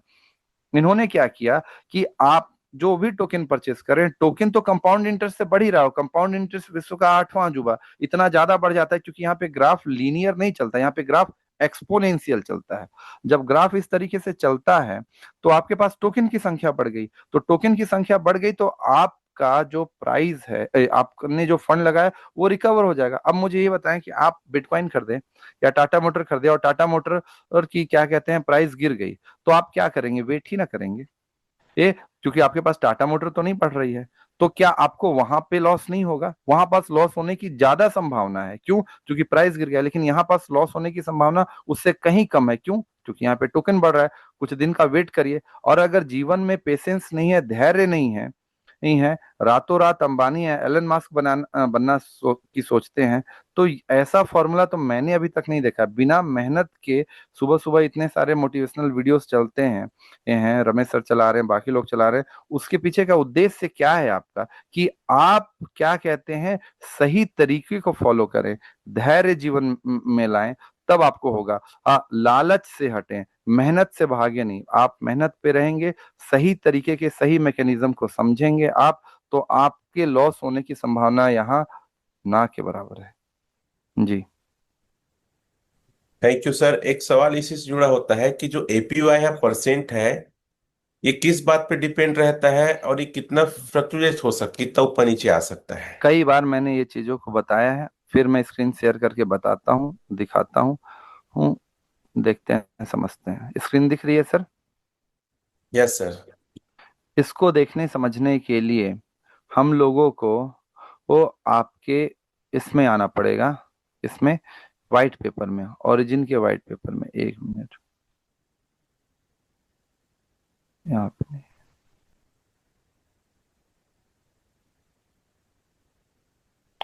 Origin eternal protocol. थोड़ा देर पहले रमेश सर आपने रेट मैकेनिज्म के बारे में और भी कुछ एक पूछा था ना, क्या पूछा था आपने? मैंने रेट मैकेनिज्म के बारे में, कितना रेट मैकेनिज्म लगा है, क्या हमारा फंड सेफ है, हाँ, क्यों ये अचानक बढ़ नहीं सकता, घट नहीं सकता। ये तो मैंने कल क्लियर किया था, कल की रिकॉर्डिंग भी है। हम्म। एक थोड़ा सा उस पर बात कर लेते हैं फिर वापस।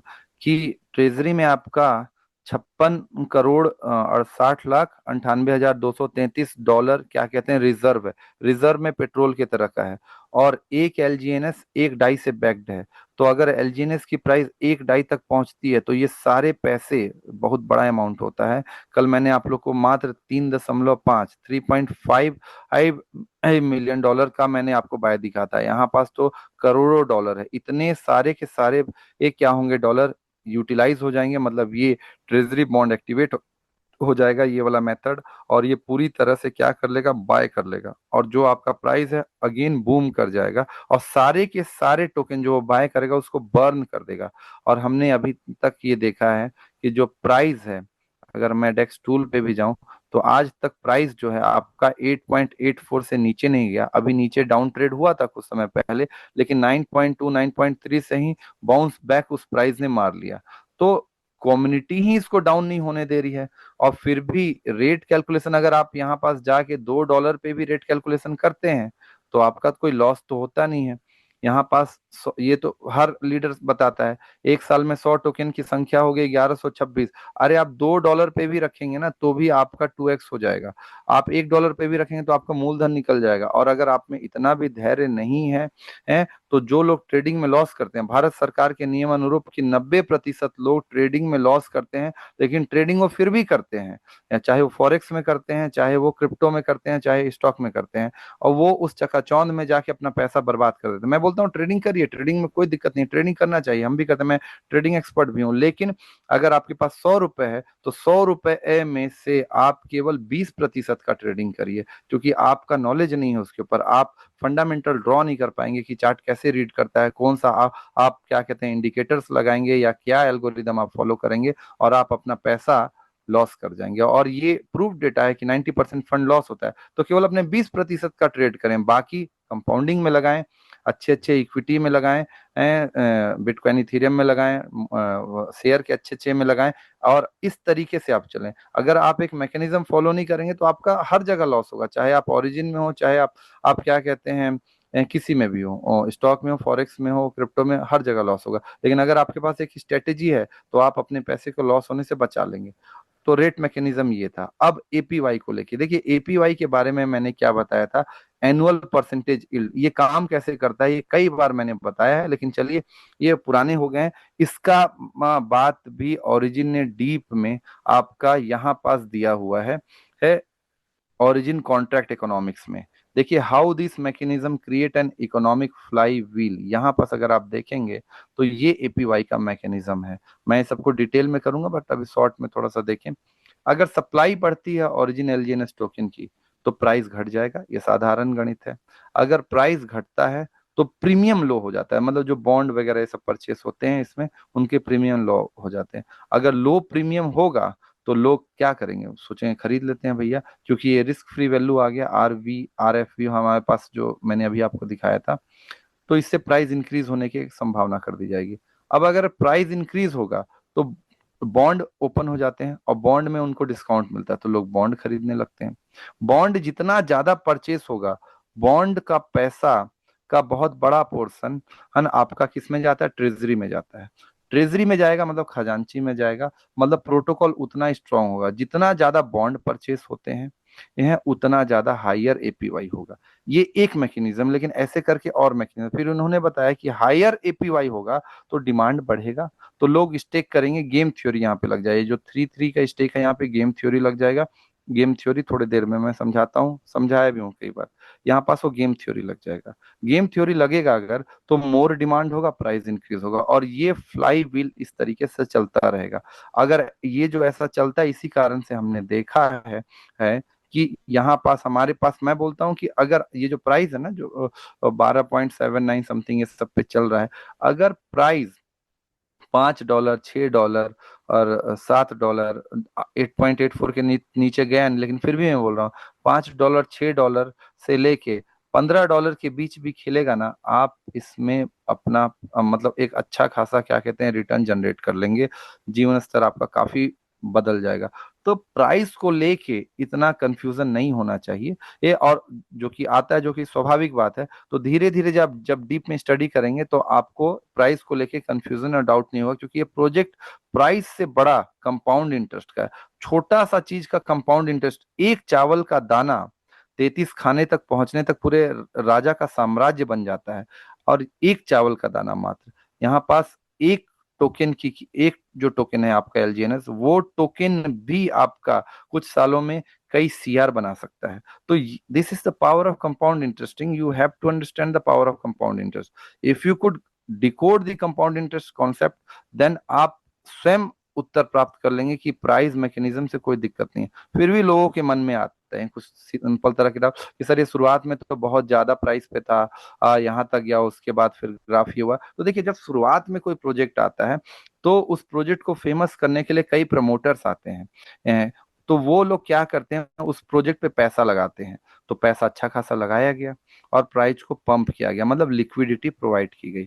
तो कुछ लोगों का पैसा अच्छा खासा यहाँ पास जिसने लगाया था, अब मान लेते हैं $4 पे लगाया था, प्राइस पहुंच गई एक ही दिन में $70 पे। तो उसका पैसा जिसने $4 पे खरीदा होगा, उसका तो मतलब आपका बोल सकते हैं कि 15-20 गुना हो गया।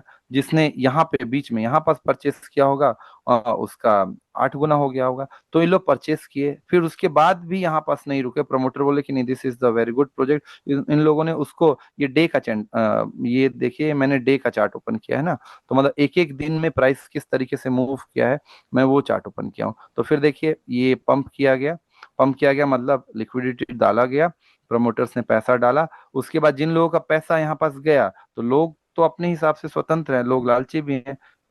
तीसरे दिन उन्होंने डंप किया, चौथे दिन डंप हुआ, पांचवें दिन डंप हुआ। फिर उसके बाद प्रोजेक्ट की ताकत के कारण कुछ लोग और आए, ये छोटे छोटे कैंडल बने, और यहाँ पास हमारे पास मतलब पैसा यहाँ पास इंक्रीज हुआ। और क्योंकि ये 4 दिन हो गया, किसी ने बड़ा पैसा लगाया होगा, तो कंपाउंडिंग भी आ रहा होगा। उस समय कंपाउंडिंग बहुत ज्यादा आता था, तो लोगों ने यहाँ पास देखा होगा कि कंपाउंडिंग अच्छा है, तो पांचवें छठवें सातवें दिन डंप किया, फिर डंप किया। अब देखिए कि लोग इसमें सोचे होंगे कि यार तो जबरदस्त प्रोजेक्ट है, कंपाउंडिंग भी आ रहा है, ठीक है ले लेते हैं। धीरे धीरे करके लिया, प्राइस यहाँ तक पहुंचा। फिर उसके बाद जो लालची लोग हैं, या फिर जो भी आप समझिए, ये मैं ये शब्द उपयोग नहीं करना चाहता था, लेकिन मार्केट में इस तरह के ग्रीडी लोग बहुत ज्यादा हैं। उन लोगों ने डंप मारना शुरू किया। चलिए डंप हुआ, लोग लोग डर गए कि ये प्रोजेक्ट तो खत्म हो जाएगा, ये अच्छा खासा डंप हो रहा है।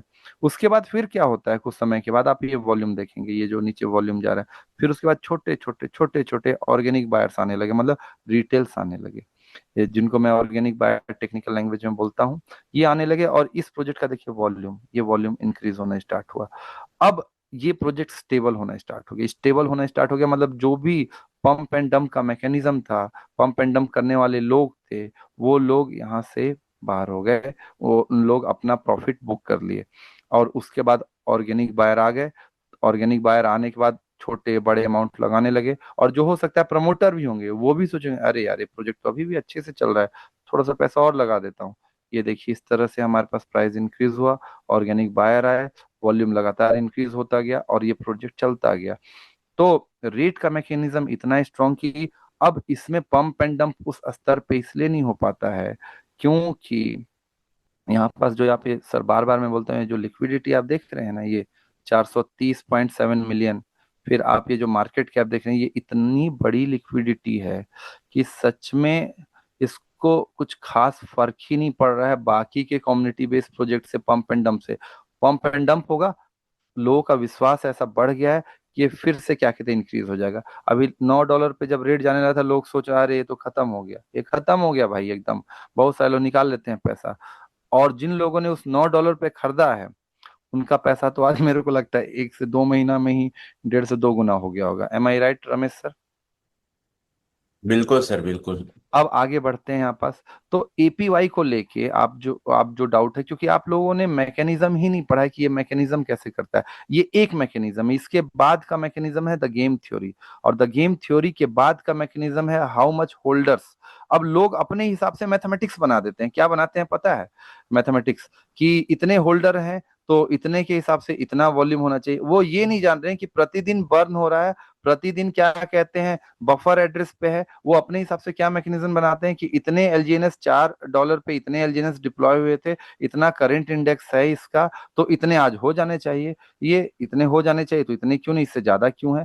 गणित को सोचते हैं कि बस 5वीं तक का ही गणित गणित है, उसके ऊपर तो गणित होता ही नहीं है। वो ये नहीं समझ रहे हैं कि जिस दिन यहाँ पास, उदाहरण के लिए चलिए मैं स्टेक में आता हूँ, ये नहीं समझते हैं कि जिस समय $4 पे खरीदा गया होगा उस समय करंट इंडेक्स 1 था 2 था, उसके बाद कितने बर्न हुए होंगे, क्योंकि कोड तो पहले से ही डिप्लॉय है। कितने क्या कहते हैं टरबाइन में गए होंगे, कितने वेब स्पाइडर में गए होंगे, कितने वहां पास ऐसे पड़े हुए होंगे, कितने प्रोटोकॉल ने ट्रेजरी ने बाय किए होंगे। वो ये सब गणित नहीं देख रहे हैं, बस अपना 4 8 वाला गणित लगा देते हैं और उसके हिसाब से मार्केट को भी ये निगेटिव बताने का प्रयास करते हैं। मैं कोई पॉजिटिव नहीं बता रहा हूँ यहाँ पर, मैं आपके सामने ओपन करने का प्रयास कर रहा हूँ कि सीखा कैसे जाता है, समझा कैसे जाता है, जिज्ञासा को शांत कैसे। अगर आप में जिज्ञासा है तो उसको ट्रांसपेरेंट पारदर्शिता के साथ समझे ना।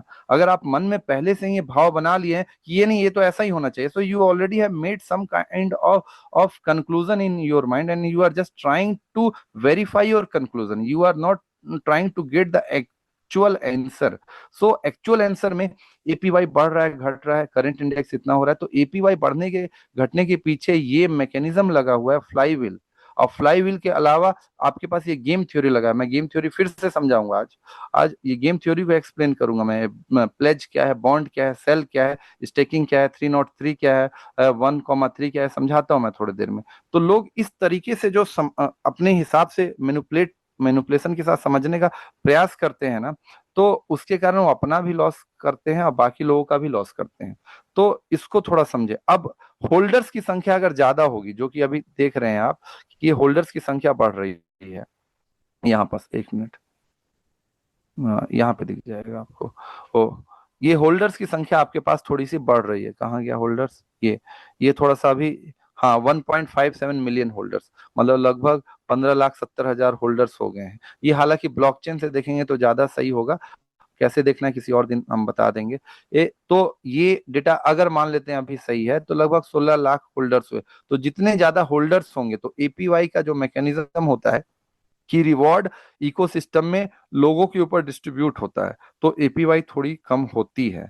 लेकिन मैं बोल रहा हूँ एपीवाई कम होती भी है तो भी आज तक आपने 0.2 से नीचे जाते हुए देखा क्या? नहीं देखा है आपने 0.2 से नीचे जाते हुए।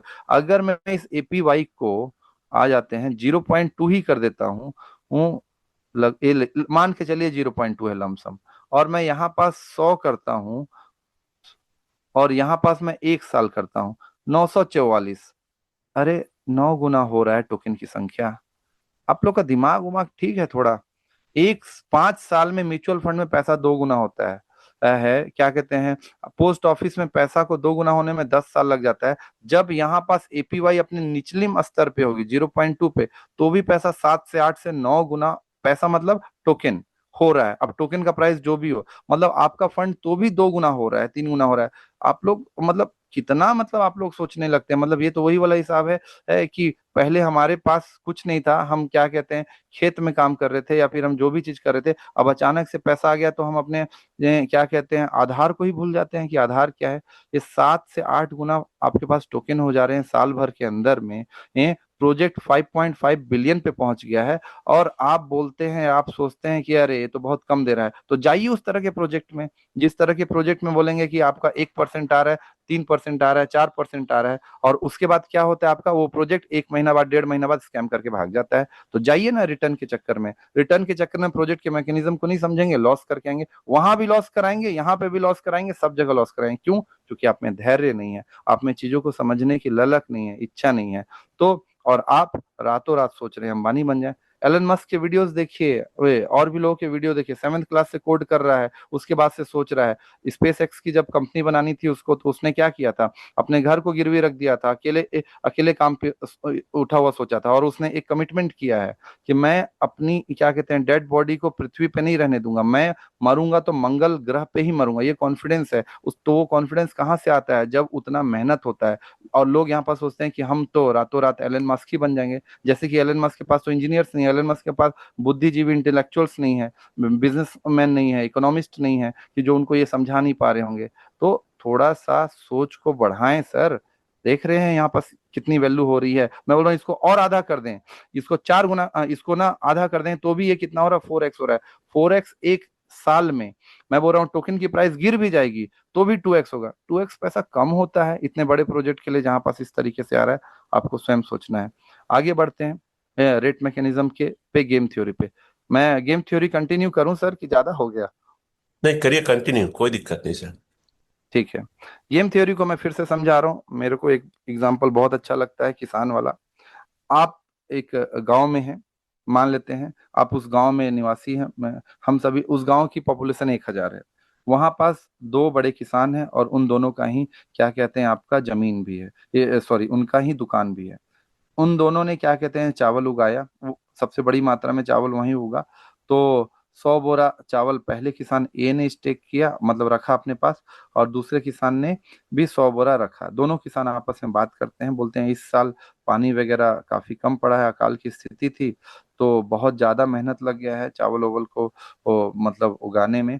तो इस बार हम लोग का मेहनताना बहुत है, और जो सरकार का जो प्राइस है वो काफी कम है, और लोग उससे भी कम प्राइस देते हैं। तो हम लोग क्या कहते हैं सप्लाई को थोड़ा मेंटेन करेंगे ताकि हमारा मेहनताना निकल सके। Whatever the hard work we have done, we must have to get the reward of that hard work. तो इसलिए उन्होंने क्या किया कि 50 बोरा किसान ए ने, 50 बोरा दूसरे किसान ने स्टेक कर दिया। तो सप्लाई 200 की होनी चाहिए थी, लेकिन सप्लाई कितने की होगी, 100 की हो गई।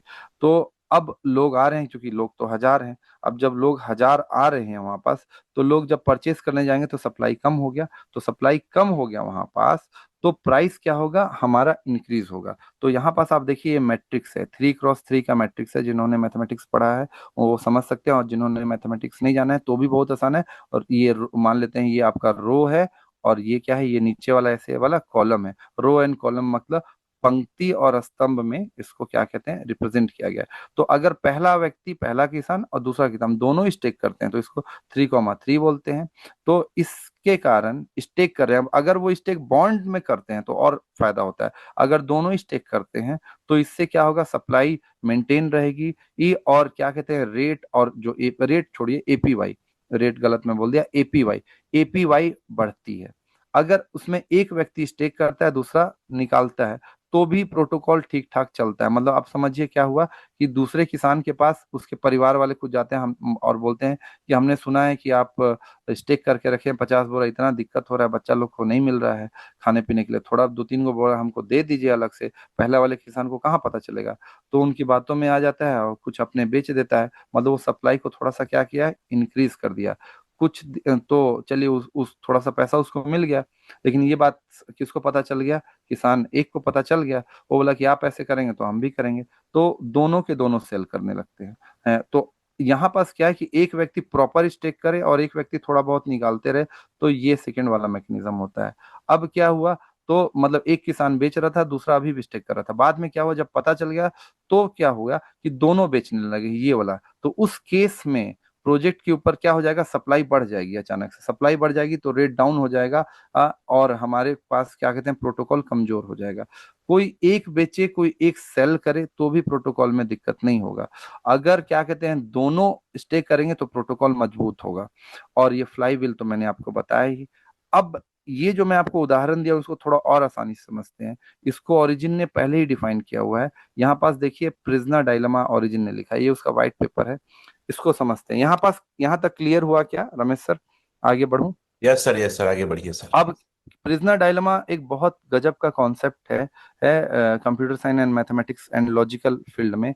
2 चोर होते हैं। 2 चोर क्या कहते हैं, एक चोरी करते हैं और पकड़ा जाते हैं। लेकिन पुलिस के पास एविडेंस नहीं है कि चोरी इन्हीं लोगों ने किया, बहुत ही कम एविडेंस है। तो दोनों चोर को वो लोग लेके आते हैं। उस चोर को यहाँ पास ना प्लेयर 1 प्लेयर 2 के हिसाब से बताया, आप इसको पढ़ेंगे ना तो आपको सब समझ आएगा। दोनों चोर ने पहले ही प्लानिंग किया हुआ था कि भाई अगर हम लोग पकड़ा जाएंगे ना तो तू कुछ नहीं बोलेगा, ना मैं बोलूंगा ना तू बोलेगा। जब हम दोनों कुछ नहीं बोलेंगे तो पुलिस के पास क्या कहते हैं सबूत नहीं होगा, और हम लोग कुछ समय के इंट्रोगेशन के बाद, 1 महीना 2 महीना के इंट्रोगेशन के बाद छूट जाएंगे, बच जाएंगे दोनों भाई बाहर। तो बोले ठीक है भाई। पकड़ा गया, पुलिस ने दोनों से बहुत पूछा, दोनों लोग बता ही नहीं रहे। पुलिस ने दिमाग लगाया, पुलिस ने बोला कि एक काम करते हैं, ये दोनों को अलग अलग कमरे में ले जाओ। पहले प्लेयर 1 को अलग कमरे में ले गया, दूसरे प्लेयर को भी अलग कमरे में ले गया। अब पहले प्लेयर को एक ऑफर दिया कि भाई, मतलब प्लेयर मतलब चोर को ऑफर दिया कि अगर आप बता देते हो तो तुमको छोड़ देंगे, उसको साल भर के लिए सजा हो जाएगी और तुम गवाह बन जाओ। और ये बात उसने बोल दिया, वो बोला ठीक है मैं सोचता हूँ। और यही ऑफर उसने दूसरे चोर को भी दे दिया कि तुम अगर बता देते हो कि चोरी कैसे कैसे किए थे, कहाँ कहाँ क्या है, माल कहाँ छुपाए हो, तो तुमको बचा देंगे, उसको छोड़ देंगे। बोला ठीक है। और दोनों को समय दे दिया। अब दोनों ने जो प्लानिंग किया हुआ था कि भाई हम दोनों को कुछ नहीं बोलना है तो हम लोग निकल जाएंगे, लेकिन पहला वाला व्यक्ति के मन में चोर आ जाता है, बोलता है अगर मैं नहीं बोलूं और वो बोल दिया तो, अगर वो बोल देगा तो मेरे लिए फंस जाएगा, वही पता चला पूरा माल लेके पार हो गया, बता भी दिया कि यही चोरी किया था पहला वाला, और पूरा माल लेके पार हो गया, और पुलिस को भी मूर्ख बना दिया। दूसरा वाला भी सोचेगा पहला वाला बोल दिया तो ये जो इनसिक्योरिटी है, ये डायलेमा है। डायलेमा मतलब असमंजस की स्थिति है, कंफ्यूजन है। तो उसी को बताया, अगर दोनों चोर नहीं बोलते, मतलब दोनों स्टेक करते, मतलब क्या हो जाता है 303, तो दोनों बाहर निकल जाते। दो में से कोई एक बोलेगा तो एक तो क्या कहते हैं जाने ही वाला है, एक 12 मंथ का गया और एक मान लेते हैं बच गया, तो प्रोटोकॉल चलेगा। लेकिन इन अगर दोनों ने क्या कहते हैं, और एक कंडीशन ये है कि दोनों ने बोला कि यहाँ चोरी किए थे, यहाँ पुलिस का काम आसान हो गया, तो दोनों के दोनों चले जाएंगे 1 1 साल के लिए, और पूरा का पूरा जो भी उन्होंने मेहनत से पैसा बनाया था, चोरी किया था, हालांकि वो गलत बात है लेकिन एक उदाहरण है क्योंकि इट्स अ गेम थ्योरी। तो वहां पास क्या होगा कि वो दोनों पकड़ा जाएंगे और पुलिस को रिकवर कर लेंगे। यही एग्जाम्पल किसान वाला मैंने आपको दिया कि अगर दोनों स्टेक करते तो प्रोटोकॉल मजबूत होता और एपीवाई बढ़ता है, और अगर वो बॉन्ड में परचेस होता है तो एपीवाई बढ़ता है। दो में से कोई एक स्टेक करता है, एक बेचता है, तो भी एपीवाई ठीक ठाक चलता है। उसके बाद तीसरा मैंने क्या बताया, मतलब दूसरा बताया कि दोनों में से कोई भी एक, मतलब पहला अगर स्टेक करे दूसरा बेचे तो भी एपीवाई ठीक ठाक रहेगा, दूसरा स्टेक करे पहला बेचे तो भी एपीवाई ठीक रहेगा। 3 मैकेनिज्म हो गए। चौथा मैकेनिज्म, दोनों बेच दिए, प्रोटोकॉल खत्म, ओरिजिन खत्म। लेकिन ऐसा होता नहीं है। क्यों नहीं होता है? क्योंकि इसके ऊपर ओरिजिन ने कई मैकेनिज्म लगाए हैं। जैसे कि ट्रेजरी में उन्होंने अभी आपको दिखाया $54 करोड़ रखे हुए हैं, और वो लगातार बढ़ रहा है। जब आप डाई से परचेस करते हैं तो आपका कुछ पोर्शन ट्रेजरी में जाता है और वहीं से मिंट होकर निकलता है। दूसरा मैकेनिज्म उन्होंने क्या लगाया है, जो मैंने अभी आपको फ्लाई व्हील दिखाया। चौथा मैकेनिज्म क्या है, कम्युनिटी की ताकत। क्योंकि कम्युनिटी ये देख रही है कि हमको यहाँ से अच्छे खासे फायदे हो रहे हैं, धैर्य अगर हम रख रहे हैं, पेशेंस रख रहे हैं, तो फायदे हो रहे हैं, तो कम्युनिटी ही ज्यादा डाउन नहीं होने देती है। पांचवा मैकेनिज्म मैंने क्या बताया कि अगर डाउन होता भी है तो उन्होंने 0.2 से नीचे अभी तक जाने नहीं दिया है। इस तरह का मैथमेटिक्स बना के रखा हुआ है। तो 0.2 से नीचे नहीं जा रहा है, तो 0.2 पे मिनिमम भी लें तो भी आपको दिख रहा है 7 से 8 8 मतलब एक्स क्या कहते हैं आपका टोकन की संख्या, और कम है वो टोकन की संख्या। और अगर ये आपको कम लगता है तो फिर आप मेहनती नहीं है, आप में ग्रीड बहुत ज्यादा है। जी सर, धन्यवाद। थैंक यू सर, बहुत डीप में आपने इसे क्लियर किए हैं। देखिए साथियों, हम सभी का उद्देश्य, खासकर ग्रो टुगेदर टीम का उद्देश्य, हमारा उद्देश्य यह है कि लोगों को सच में ओरिजिन और क्रिप्टो की जानकारी देना। सर एक और सवाल है कि जब हम डेक्स टूल में देखते हैं तो एक वॉलेट से बाय होता है। जब मैं अंबिकापुर में था तो हम हाई बाय देख रहे थे, तो आप बोले थे ये नहीं है, तो वो उसके बारे में थोड़ा बताएंगे सर, ये कौन खरीद देखिए, रहा है और क्या है? ये बहुत अच्छी चीज है। ये आपने एएमएम एक कॉन्सेप्ट होता है डिसेंट्रलाइज वर्ल्ड में। एएमएम का मतलब होता है ऑटोमेटिक मार्केट मेकर, जो प्रोटोकॉल का ही पार्ट होता है। एक तरह से प्रोटोकॉल का पार्ट ये होता है कि अगर कोई वेल्स मतलब जिसके पास बहुत क्या कहते हैं पैसा है, वो क्या किए अचानक से, उदाहरण के लिए अब किसी भी एक एड्रेस के पास 1% से तो ज्यादा नहीं है, लेकिन मान लेते हैं कोई एक व्यक्ति है, जिस व्यक्ति ने क्या किया कि उसने फॉर एग्जाम्पल के लिए 1 CR का एलजीएनएस टोकन बाय कर लिया। 6 मंथ बाद उसके एलजीएनएस टोकन की संख्या, मान लेते हैं प्राइस वही रहता है, 1 CR से 3 CR पे पहुंच गया। वो 3 CR पे पहुंच गया। अब वो 3 CR को पूरा मारेगा डंप। अब जैसे ही 3 CR डंप होगा, क्योंकि ये लिक्विडिटी पूल से निकालेगा, तो इतना बड़ा कैंडल बनेगा कि लोग पैनिक कर जाएंगे, और लोग पैनिक कर जाएंगे तो मार्केट डाउन ट्रेड हो जाएगा। तो इस मैकेनिज्म को मेंटेन करने के लिए एक एएमएम होता है। एएमएम मतलब ऑटोमेटिक मार्केट मेकर। वो एक ऐसा एड्रेस होता है जो प्रोटोकॉल मतलब नियम से लिंक होता है, जिसके पास जो फंड का आदान प्रदान करता है रेट को वो और मार्केट को थोड़ा मेंटेन करने के लिए। वो 100% सही नहीं हो सकता, क्योंकि अब साफ साफ बात है, वो क्या करता है कि वो अपने आप से बाय करता है। वो एक मैथमेटिकल फॉर्मूला होता है, 3 साढ़े 3 करोड़ का बाय कर दिया, 1 करोड़ का बाय कर दिया, और जब प्राइस बहुत ज्यादा बढ़ रहा है तो वो सेल कर दिया, मेंटेन करने का, ताकि एक एक साथ प्राइस बहुत तेजी से ना बढ़ जाए, एक साथ प्राइस बहुत तेजी से डाउन ना हो जाए। तो इसको बोलते हैं ऑटोमेटिक मार्केट मेकर। तो ये जो आप एड्रेस देखते हैं वो एएमएम की तरह ही काम करता है, लेकिन लोग उसको, मेरे पास वीडियोस भी कई लोग भेजे, क्योंकि अब बात वही होता है कि उसको समझने का प्रयास थोड़ा और डीप में करते। तो वो एड्रेस जो है एएमएम की तरफ है, मतलब वो बाय करता है और सेल करता है, ताकि रेट को पूरी तरह से एक बार में ना गिरने दे, पूरी तरह से एक बार में ना बढ़ने दे। और ये कॉन्सेप्ट भी ओरिजिन ने ही डेवलप किया, तो आप देखेंगे वो बहुत पहले का किया था। रिसर्च आप उस एड्रेस पे थोड़ा और तगड़ा कर लें, नहीं समझ आएगा तो पर्सनल प्रयास करें पूछने का। लेकिन समय मेरा बहुत कीमती रहता है, मतलब मेरे पास भी समय उतना नहीं रहता है। रमेश सर से मैं रिक्वेस्ट करूंगा कि आप अपनी टीम या बाकी टीम को बोलें कि आप अपने अपलाइन के माध्यम से मेरे पास आएं। एकदम मतलब मेरे घर वाले परेशान हो गए हैं कि दिन भर फोन पे रहा, मैं सो नहीं पा रहा हूँ। सॉरी, माफी चाहूंगा बोलना आपसे, मैं 4 5 घंटा सो पा रहा हूँ, पागल हो जा रहा हूँ मैं, इतने क्वेश्चंस आ रहे हैं। चलिए, ठीक है सर, वो एड्रेस दिखा सकते हैं क्या? जी दिखा रहा हूँ। मैं यही कहूंगा सब साथियों से कि डायरेक्ट शशि सर को कांटेक्ट ना करें। अगर आप कांटेक्ट कर रहे हैं तो मे भी एक फीस जनरेट करें, क्योंकि फ्री में कोई टाइम नहीं देता। हाँ, आपको क्वेश्चन करना है तो हमारे जो ग्रो टुगेदर टीम के लीडर्स हैं उनके थ्रू आए, और हम बीच बीच में मीटिंग्स करते हैं, फिजिकल मीटिंग, वहां अपने क्वेश्चन को रेज कर सकते हैं। और मैं आप सभी लोग को बता दूं, जो टेक्निकल हमारे सेशन में आते हैं उसको ग्रो टुगेदर टीम पे करती है। हम पेमेंट करते हैं तो उनका सर्विस लेते हैं, चाहे वो शशि सर ही क्यों ना हो। तो फ्री में सर्विसेज नहीं होती, और अननेसेसरी छोटी छोटी चीजों के लिए सर को कॉल ना करें, आप हमें कॉल करें। जरूरत पड़ेगा तो हम उनसे वेरीफाई करके आपको रिप्लाई करेंगे। व्हाट यू ये सर? एड्रेस, ये हाँ। एड्रेस है, ये वो एड्रेस है आपका C4। आप इसके ऊपर थोड़ा रिसर्च कर लेंगे और उसके बाद फिर बताएंगे, नहीं समझ आएगा तो। ठीक है, साथियों, एड्रेस चेक कर लीजिए जो बाय चेक कर होता है। लीजिएगा आराम से, आप लोग इस पर रिसर्च करेगा तुरंत, क्या कहते हैं इसके ऊपर। Thank you sir. एक क्वेश्चन ये है कि मैं आपको एक स्क्रीनशॉट भेजा था सर। किसी व्यक्ति ने कहा कि सर एलजीनेस की जो संख्या है ना, जी, वो अलग अलग जगह अलग अलग दिखाता है, ये डेक्सटूल में अलग दिखा रहा है, समझ पॉलीगॉन में गया अलग दिखा रहा है। हाँ सर। सर। ये प्रश्न का उत्तर मैंने कल भी भेजा था। लोग ना क्या कहते हैं, पेशेंस नहीं रखते हैं या फिर मेहनत कम करना चाहते हैं, इसलिए थोड़ी सी तकलीफ होती है। इस प्रश्न का उत्तर मैंने कल भी बताया था, आज फिर बता रहा हूँ। और यही सब प्रश्न बार बार घूमते हैं। मैंने कल उनको दिखाया, स्क्रीन दिख रहा है आपके पास, मैं सीधे पॉलीगॉन पे जा रहा हूँ, एक हम्म। मिनट। ये प्रोग्रामिंग का कॉन्सेप्ट है। ये मैं पॉलीगॉन पे गया, पॉलीगॉन पे देखिए डेवलपर ऑप्शन है। डेवलपर में एपीआई है, APY is a different, API is a different. API का मतलब होता है एप्लीकेशन प्रोग्रामिंग इंटरफेस। मतलब कि ये मैंने कल आप लोग को दिखाया था लिक्विडिटी पूल में जाके कि कैसे लाइव प्राइस वहां पास निकला था, मैंने दिखाया था, आप पुराने वीडियो चेक कर सकते हैं।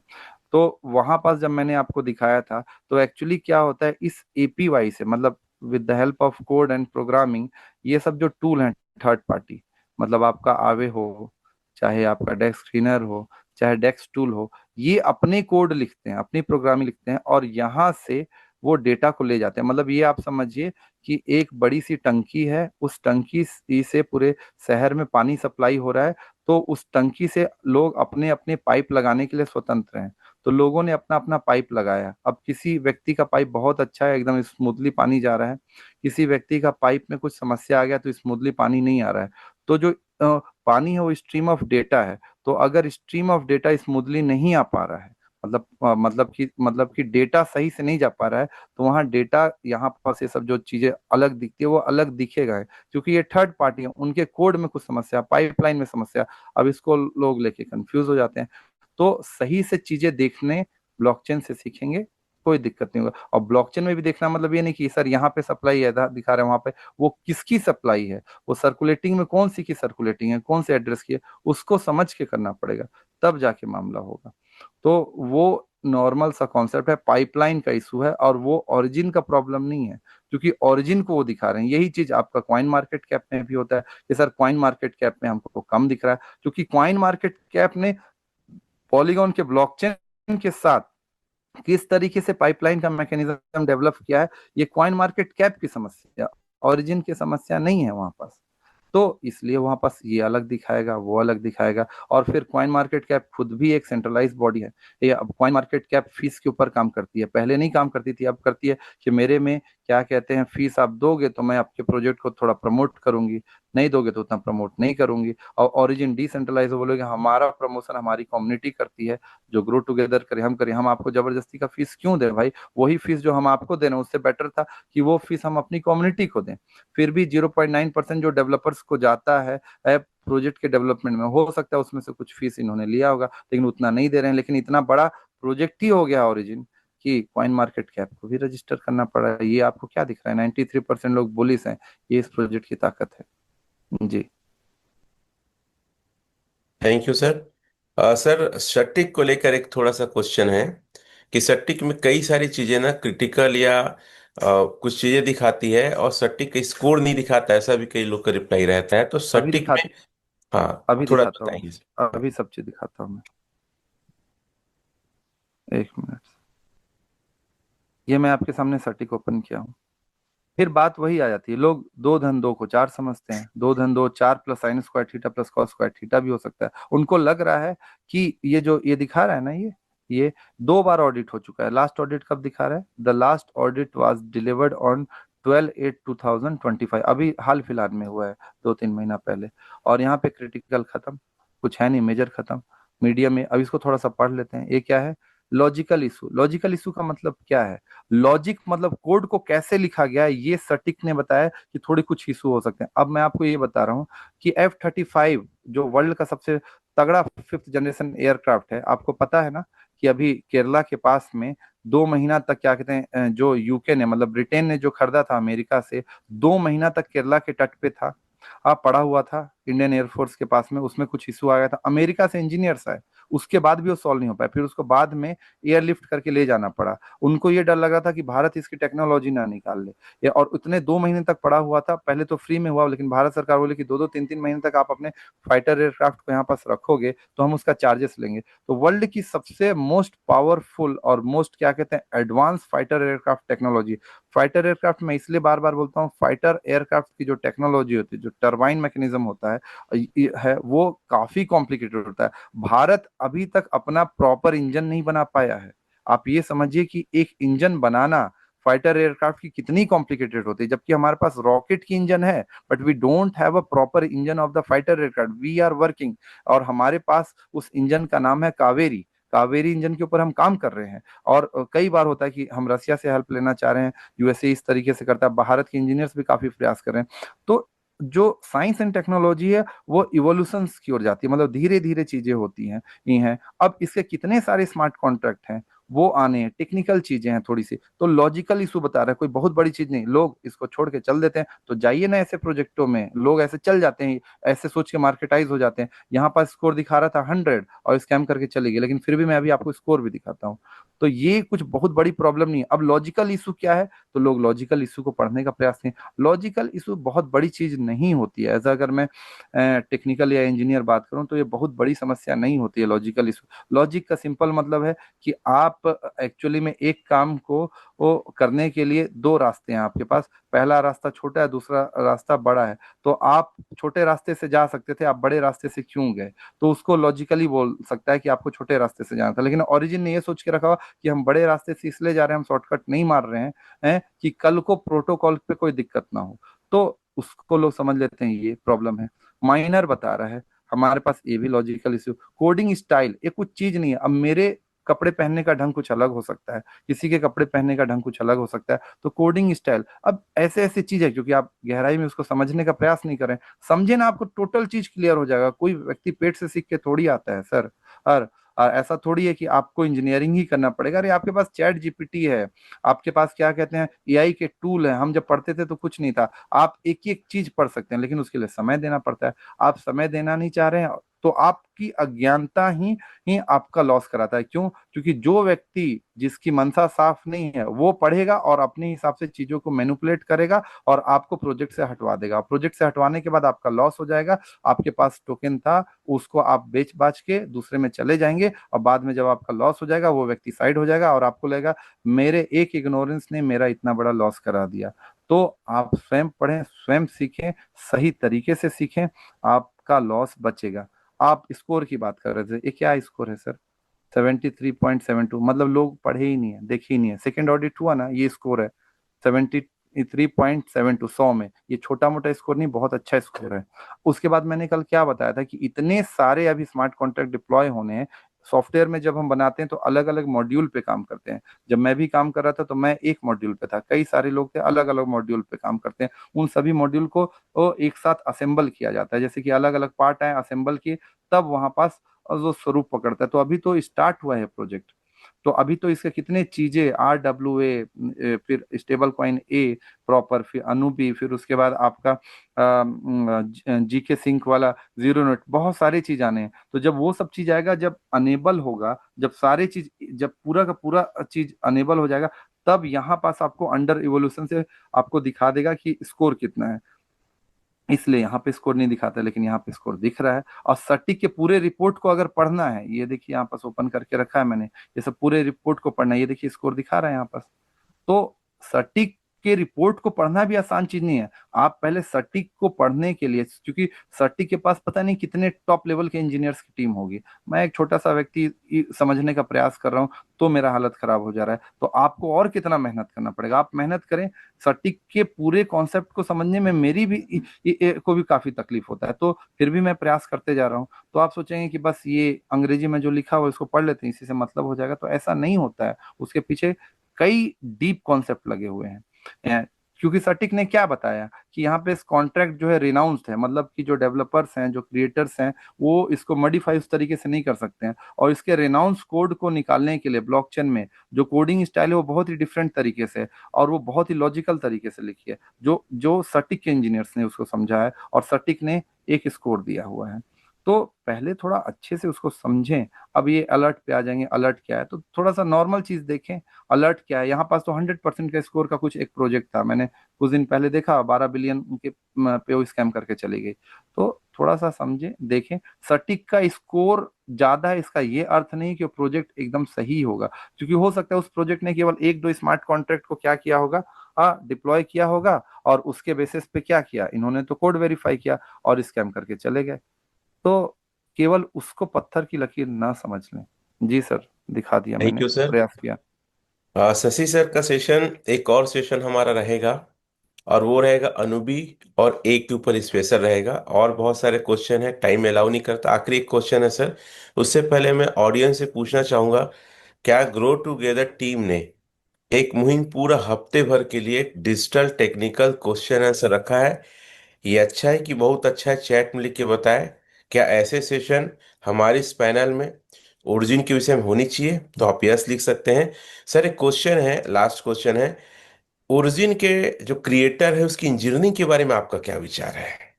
मैंने तो अभी आप लोग को इतना बताया, मेरा हालत खराब हो जाता है सर इस लेवल की इंजीनियरिंग को समझने में। कि क्या गजब का टरबाइन मैकेनिज्म इन्होंने डेवलप किया है। 24 घंटे 16 घंटे लॉक मैकेनिज्म के बाद ट्रेजरी बॉन्ड, फ्लाई व्हील, फिर और भी पता नहीं क्या क्या है। तभी तो इस तरह का प्रोजेक्ट आया, कम्युनिटी सिस्टम में ऐसा प्रोजेक्ट नहीं था। हाँ, मेरा एकदम मतलब सर फटने लगता है सर, जब मैं पढ़ने का प्रयास करता हूँ। जिज्ञासा है इसलिए पढ़ता हूँ। तो गजब की इंजीनियरिंग है। होप सो ये प्रोजेक्ट इसी तरीके से चलते रहेगा, जो कि चलेगा ही, क्योंकि मेरे हिसाब से मैंने जो स्टडी कर किया है और जो स्टडी कर पा रहा हूँ, आगे भी करते रहूँ, क्योंकि learning is a continuous process. इस लगातार सीखते जा रहे हैं हम लोग, और सीखते जाएंगे। 100% मैं सही नहीं हो सकता हूँ, लेकिन मैंने जो अभी तक सीखा, मेरे हिसाब से केवल मेरा है ये तर्क, क्योंकि मैं अभी तक आप सभी लोग को बोल रहा हूँ कि आप स्वयं से सीखें। पैसा आपका है, फंड आपका है, तो आप अपने विवेक का उपयोग करके पैसा लगाएं। मेरे हिसाब से, जैसे मैं जो अभी सीख रहा हूँ, गलत हो सकता हूँ, लेकिन मेरे हिसाब से ये प्रोजेक्ट नेवर एंडिंग है। नेवर एंडिंग, चैट में लिख सकते हैं नेवर एंडिंग। तो सर हम आपसे यहीं तक का आज समय लिए हैं। और भी आपका जी सेशन अभी सर, बाकी है, बहुत उसमें कॉल आ जुड़िए। रहे हैं सर मेरे ऑफ मतलब ड्यूटी वाले एरिया ऑफिस से, मैं वहाँ का ओके कॉल ओके। नहीं उठाया हूँ। अमरदीप जी सर, मैं आपको